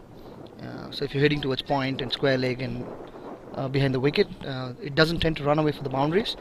But on this wicket here, you beat the fielder, you're sure shot getting a 2 or a 3. Absolutely it. And even if the ball, like you said, even if the ball's not carrying, it's always going to be 2 or 3 if it's beating the fielder. And that's where you're running in between the wickets comes into play. They're just bowling well, just had that one odd edge on this over, keeping it pretty tight. Yeah, it was a tight over 125 after 14. They need 36 from the next 6, so just a run of ball here. Yeah, big game for Smashers and Raiders. Smashers have 1 win, and Raiders have 1. Kind of helps them get on top of the table a little bit here with this win. Yeah, the points table is always something we're going to be looking at as teams are starting to come through. They got 5 games to play in total, and certain teams are at 4, and teams are just wavered in there. Smashers have only played 1. This is going to be the Raiders' 3rd game, Smashers' 2nd game here, and Smashers sitting at number 4 currently. After this loss, you could maybe see the Smashers and the Raiders flipping sides, and the Raiders jumping up to 4. That's where run rate and everything comes into factor. So for the Smashers here, okay, you don't win the game, but you want to get it to the last over, last couple deliveries. For the Raiders, all right, we're going to try to win it in the next couple overs, and if you take it, the longer you take it, the less your run rate goes up. Yeah, I mean, yes, run rate is very important in this format. But at this point of time, I think teams want to get those couple of points in there, right? Just to be ahead. A very close game. Raiders lost yesterday. Had they pulled that off, they'd have been top of the table. So it's kind of evenly poised. Raiders losing out yesterday to Kings has kind of opened up the table a little more for the 3rd and the 4th spot. Raiders beating Tornadoes has put them right up there. They have a game today They're going to be playing Sunrisers. I think that will probably help them. If they win that, that puts them right on top at 1 and 2 with Kings, and it opens up really the 3 and 4, because if you look at the points table, Sunrisers have 4 in 4 games. It's a must-win game for Sunrisers, and if they lose, they stay at 4. So mathematically, there could be an outside chance for a team with a good run rate at 4 points to sneak through. Yeah, absolutely. That's the beauty of these kinds of things we see in the IPL and Adda last year, and of course this year we get these run rates being factors, and everything comes into play. As we see Shrikant coming back into bowl, hits the deck harder that time. Very dangerous bowling that is, with your field up in point, run a ball, trying to bowl that. Naresh has been in for a while, came in opening, so he's probably seen the bowling for about 12-13 overs now. Unfortunate for him that he couldn't put bat and ball on that and put it over point. Yeah, with the field up, as you said, it's a very dangerous delivery, and it was well directed enough to keep it away from the outstretched hands of Naresh. Again, short this time through backward square leg. There's no fielder out there, and then it's running away to the boundary. They're going to pick up 2. The man from mid-wicket coming all the way around.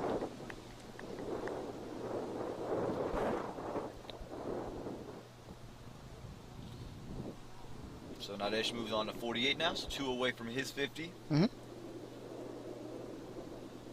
Missed out on a 50 yesterday at CF1 alongside Abhishek Sharma, who was 49 not out. And that's a glorious shot to get to 50 over point. That's going to run away for 4, and the 50 comes up for Naresh. Bat up, he's batted well from the very beginning, and he's really led this Raiders chase. Yeah, I mean, not sure if many people know that Naresh was the leading run scorer in the T20 format in TCL, opens the batting for his team. An excellent batsman, likes to score a lot of runs and boundaries.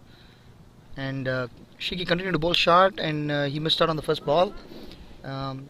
Like I said, Naresh is in, he's kind of seeing the ball well, and he just put it over point for 4. Yeah, and again, it's just continuing to bowl short, just not understanding why you bowl short to this kind of a field. And I think that's where they've been lacking for the Smashers, even early on in the opening. Vikas Butt had a deep cover when he kept bowling right into the pads of the batsmen. It just didn't really make sense with the lines and the lengths at which they're bowling, not bowling to their field, and something I think that's plagued the Smashers throughout the day. Yeah, I think a lot of teams are struggling with that. Not able to hit the consistent lines, especially when you're defending targets. A lot of pressure, a lot of edges go away, kind of takes you away from your plans. Looking very, very difficult for Smashers from here. A lot of hands on the hips here for the Smashers team.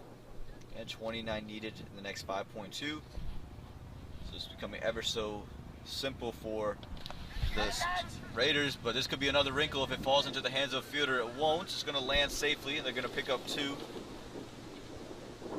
So a glimmer of hope as that ball was in the air, but once everyone saw the direction of it, that hope quickly faded.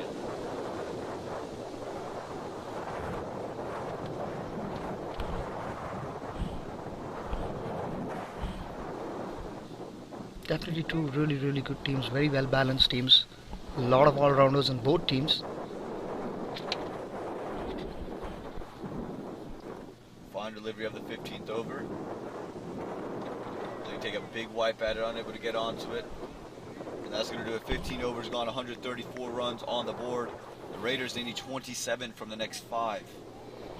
Yeah, I think Raiders are looking to kind of finish it off in a jiffy. They have a lot of batting to come. They have Avinash Muddana, who scored a 70-odd in 30-odd balls yesterday. Looks in great form. A very good middle-order batsman. They have Andre Dwyer. They have Hari Padi. And they have Faraz Rafi. I think they're using him as the super sub. So they have a lot of batting out there. And I think it's some good intent by Krish to try to finish the game a little more early and put some help up the run rate a little bit. Yeah, absolutely. And I think when you have the luxury to do so, you should try to do so. Again, you don't want to try to get the run rate up at the cost of you winning a match. But at this point in the match, okay, you pretty much know you have this one in the bag. Let's go. Let's try to finish it off as quickly as possible. Plenty of batting still to come, as you mentioned, with all the names that you just mentioned. So to finish it off quickly would be probably in the Raiders' best interest. Again, the run rate always going to come into a factor, especially if there's a couple of teams with the same amount of points.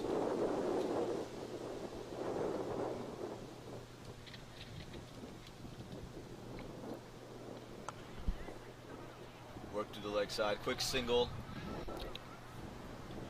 Off of a misfield by the fielder at short of the wicket.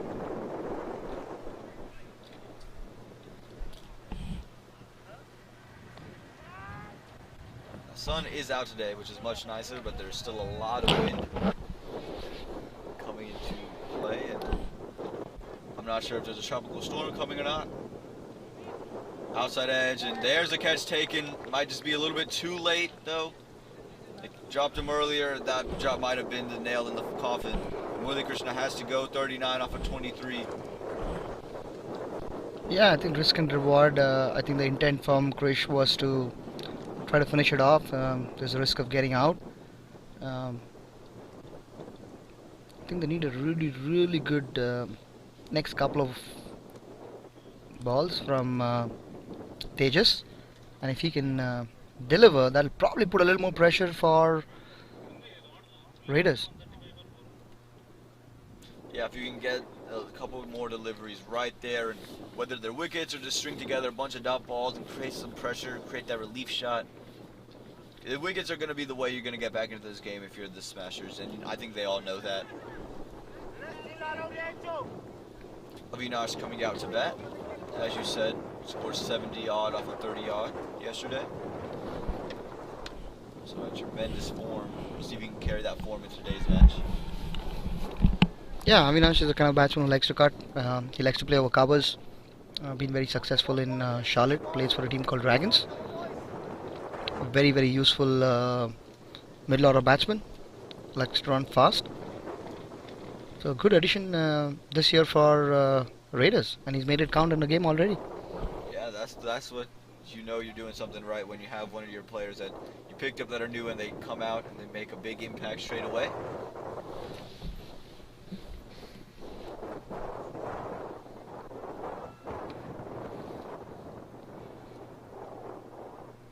So they just coming back in. Avinash trying to work it through covers. So straight away the ball goes straight to cover. Who was shocked by that one? Yeah, I think he's bowling great line and length. I think he might look to hit himself out and give a chance to long on a covers. Again, Straight to covers. Really tricky for people to field out there. He saw the ball hit his Chandu's chin. But must compliment the bowler here. Tejas bowling really well. He's bowled tight. He's bowled stump to stump and hasn't really given much to the batsman. Made him work for everything. He's very watchful as well. A really good field change as well here. They're taking out the mid wicket, bringing him to covers again. The plan is to bowl outside off, have him play straight drive, and probably play a little bit in the air against the wind.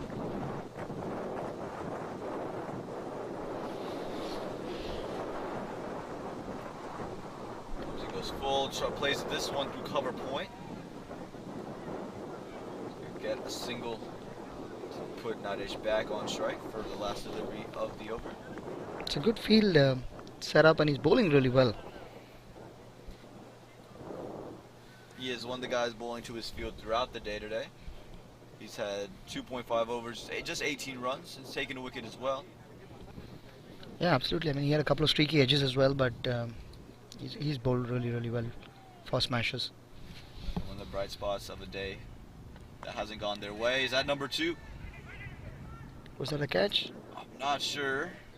Hands on one person's head, not on anyone else's. Not sure if there's a bump or a catch there. I think the ball was hit into the ground the way Naresh kind of made room. I think he hit it into the ground. Still not sure. Well, no matter what the case is, that 16 overs gone. 136, loss of 4, and the 25 in the next 4 overs.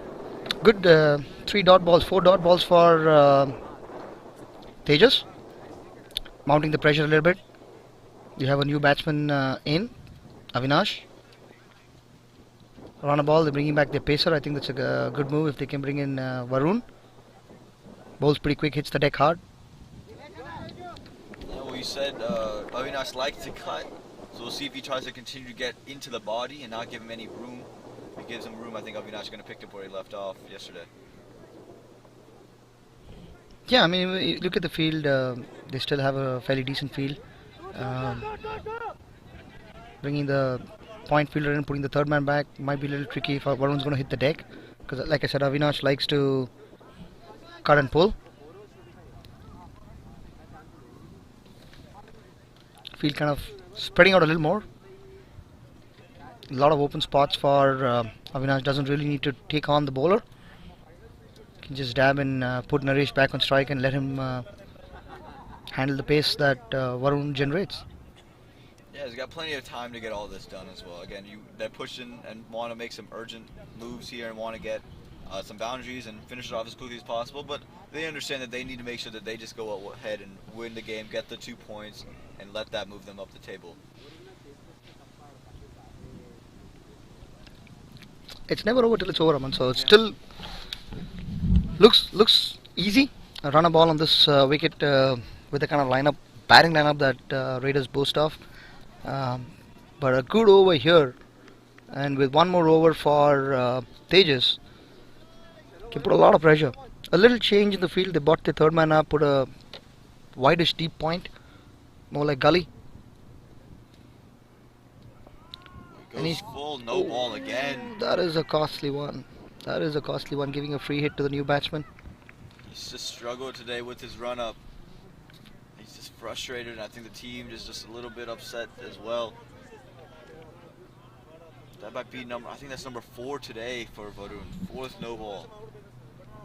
Just overstepping. Tall, lanky guy. Long legs.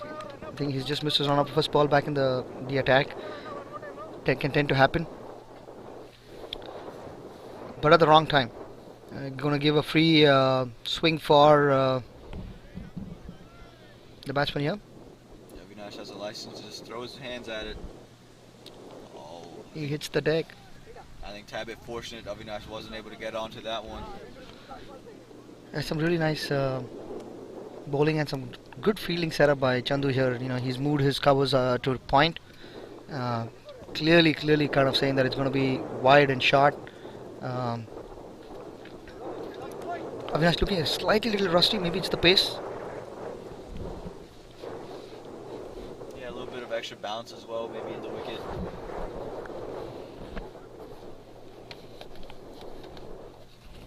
If you can just string together a couple more dot balls. Finds an under edge. They're going to scamper away for a quick single. No.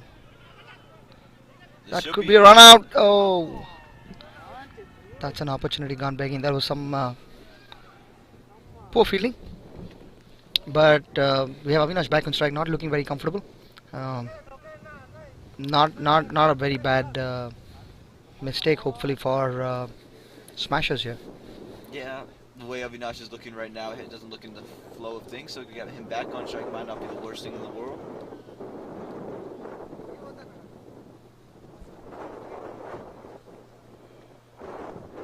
Storming back in his butter. Throws his hands at this one straight to the fielder, unable to hang on to it.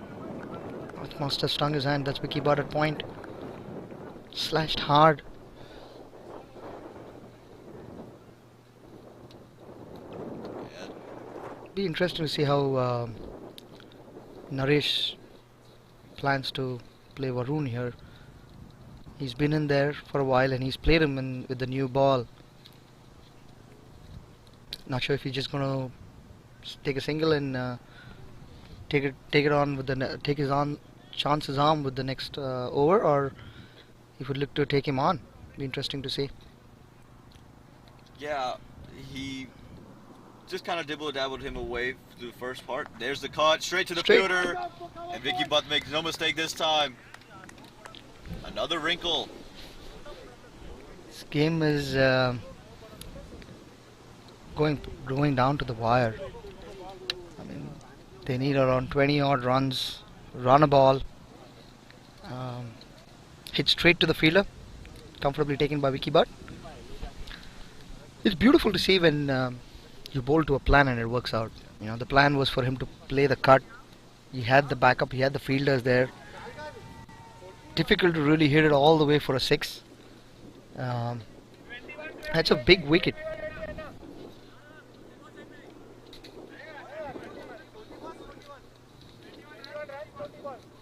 I think the Chandu trying to get the equations in place.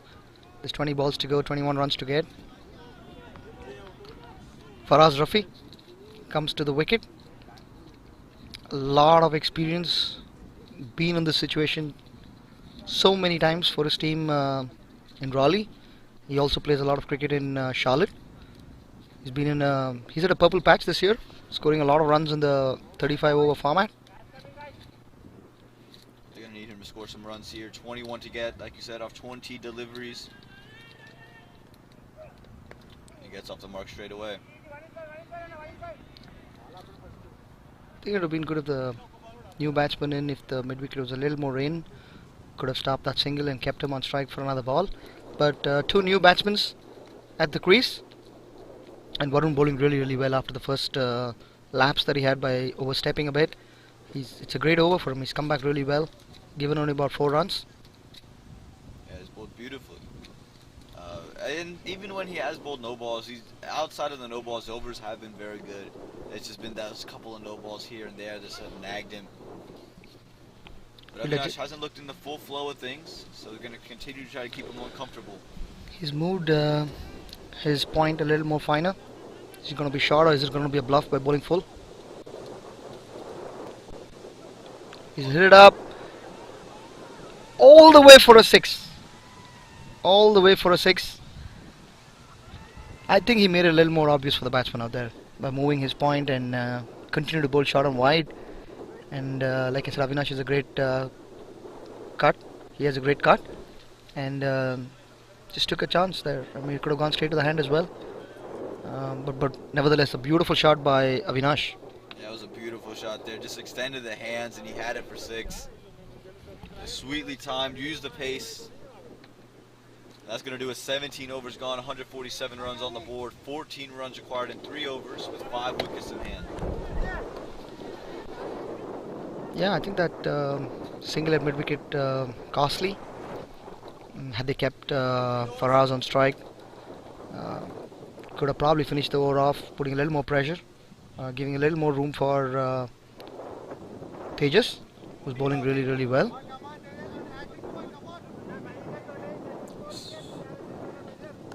Yeah, Tejas has been bowling beautifully well. It's going to be his final over. They just bowled out Varun's final over, so then you're left with overs from Shrikant Reddy and Vikas Bhatt with your pacers, as well as Navdeep Dadiwal and Adpan as your 2 spinners, as you can turn to. I still see only 4 fielders in the ring, less than 5 and over. There's absolutely no pressure on the batsman here. 17 balls, 13 runs to win. Field still very much spread out. Not sure if Chandu's playing into the hands of Raiders here.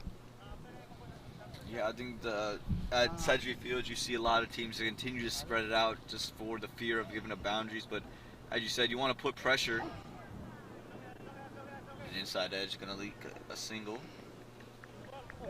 Yeah, I think Smashers don't want to give a boundary away and try to give the momentum. They want to kind of take it a little more, get into the second last over, keep it to probably 8 and 2 or 9 and 2.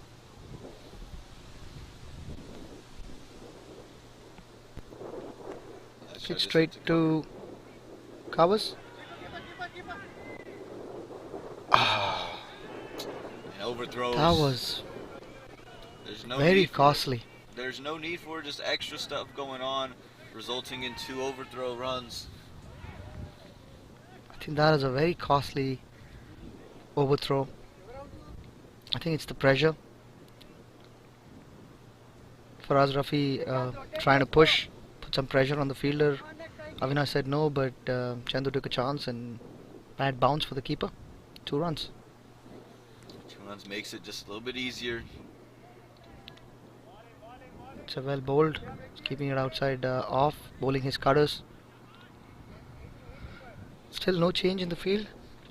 I think the plan is to have about a cushion of 6-7 runs for the last 2 overs for the spinners, I guess. Hits it straight and he lets it go. Bad bounce again. It's very tricky.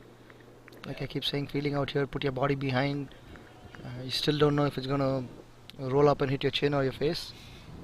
And that's the problem when you have to be an attacking fielder. You can't be. You have to put your whole body behind it, otherwise the ball is going to trickle here and there. This happened to all of us fielding a Century Fields 1. This one worked to cover. Interesting, Aman. I think in the tournament till now, the two people that have really stood out for me as fielders, considering this wicket, the ground conditions that we have here, I think Sujay from Marbles has looked absolutely like a gun of a fielder, and Arpan Reddy from the Smashers. They've not been scared to attack the ball. They know they're going to get a bad bounce, but they still kind of, given the conditions, they've done a fantastic job in the field. Oh yeah, absolutely. I think Arpan Reddy, you saw even today, putting his body on the line to save a single. He got scratched up in the elbow. It was all covered in some blood. He got some Band-Aid and some treatment out here. But and also Sujay, we saw some lightning throws in here last week. He's, like you said, a gun of a fielder wherever he needs to be. Yeah, even yesterday when they were playing the Tornadoes game, there was a ball that was hit in Kali, and a very, very difficult chance, but you saw him go full length, was out there parallel to ground. Shrikant comes back in, close to the batsman. Not giving Avinash any room to go and cut that one. Takes a lot of heart from the fielders when the season's over, putting a body on the line. This shows the passion that they're playing for their franchisees out here. They're giving their 100%. They have about 7 odd to defend here and about 11 balls. 8 to defend, 11 balls to do it in. Brilliant delivery there from Shrikant, but they are able to scamper away for a single. Yeah, I mean, I don't know if you know, Aman, both Shrikant and Avinash play on the same team. I'm sure they've played each other a lot in practice. You can see the fist bump between the two, respecting. Yeah, I'm sure they both know. At least they've seen each other. They've played a lot together this season. So I'm sure they're trying to get the better of each other here. It's always those games inside the games. Faraz made some room for himself, followed him to Shrikant. It's worked through mid-wicket. Some pressure put on the fielder, and Faraz is so good at this. He can milk the ball. He gets his eye in, and then he can also play some really big shots. So a perfect player for the situation for Raiders. Rather than someone going bang bang, you have someone like Faraz or an Abhishek Sharma, who are perfect players for these kind of conditions. Yeah, they're able to just get the ones and twos. Puts out a big shot. I think it's going to fall safe, and it does fall safe, and they're going to push for another 2 runs. Making it just 3 more required. Bowling shot, not generating that much pace.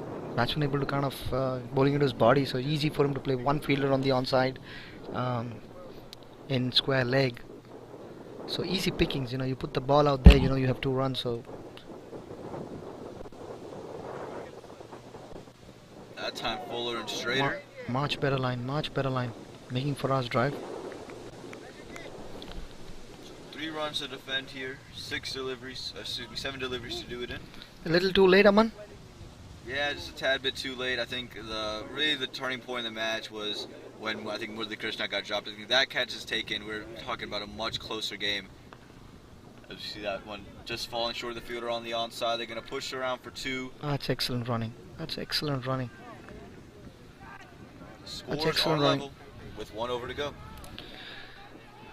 Excellent presence of mind shown by Avinash, pushing Faraz to go for the second. I think initially when Faraz hit it, he didn't middle it. I think his intention was to take a single out there, and but there was some great intent shown by Avinash. Pushed him hard. Comes to the last over now.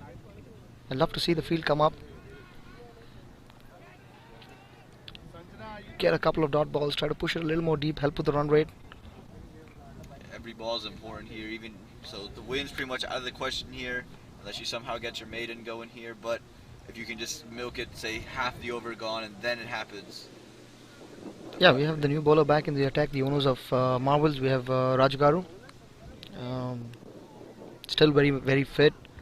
Bowls an extremely tight line. He's probably known very fondly as the Migrant because he can keep and bowl in that line and length. I think that's what is needed now. scamper on for that single. The misfielder allows it to happen, and there it is. So the Raiders, they get it done. They chase down 161 with 5 wickets to spare, with 5 balls to spare. Yeah, and history continues, right? Teams have not been able to put up a score and defend, and the same trend continues. I think this is something that a lot of teams will want to win the toss and do it, but many congratulations to Raiders for the second win. They have 2 wins out of 3 games, looking comfortable in the middle of the table right now. Smashers have played 2, they have one win, still in the middle of the table. We have Tornadoes and Samp Army yet to put points on the table out there. I think there's a game coming up now. Smashers now move to Fuquay to play the Tornadoes, and I think we have Marvels and Sunrisers coming up in Century. Actually, the Century Fields game is going to be the Chargers taking on the I believe the Chargers are taking on the Sunrisers here. Okay. So we will see you back here, but we have 3 games on full display here, as Vicky mentioned. The Tornadoes taking on the Smashers, the Sunrise taking on the Marvels at Fuquay Lower, and the Chargers taking on the Kings here at Century Fields 1. All coming to you at 1:30. We appreciate you guys for tuning in, and we'll see you back here for the matches here in the afternoon.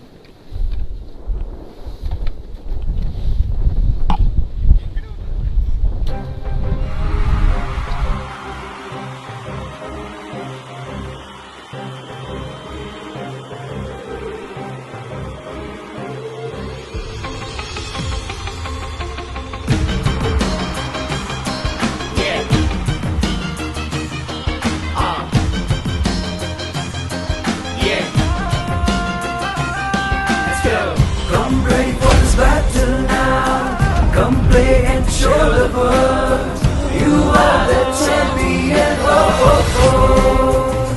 Adda, Adda, Adda, oh, oh. Adda, Adda, Premier League.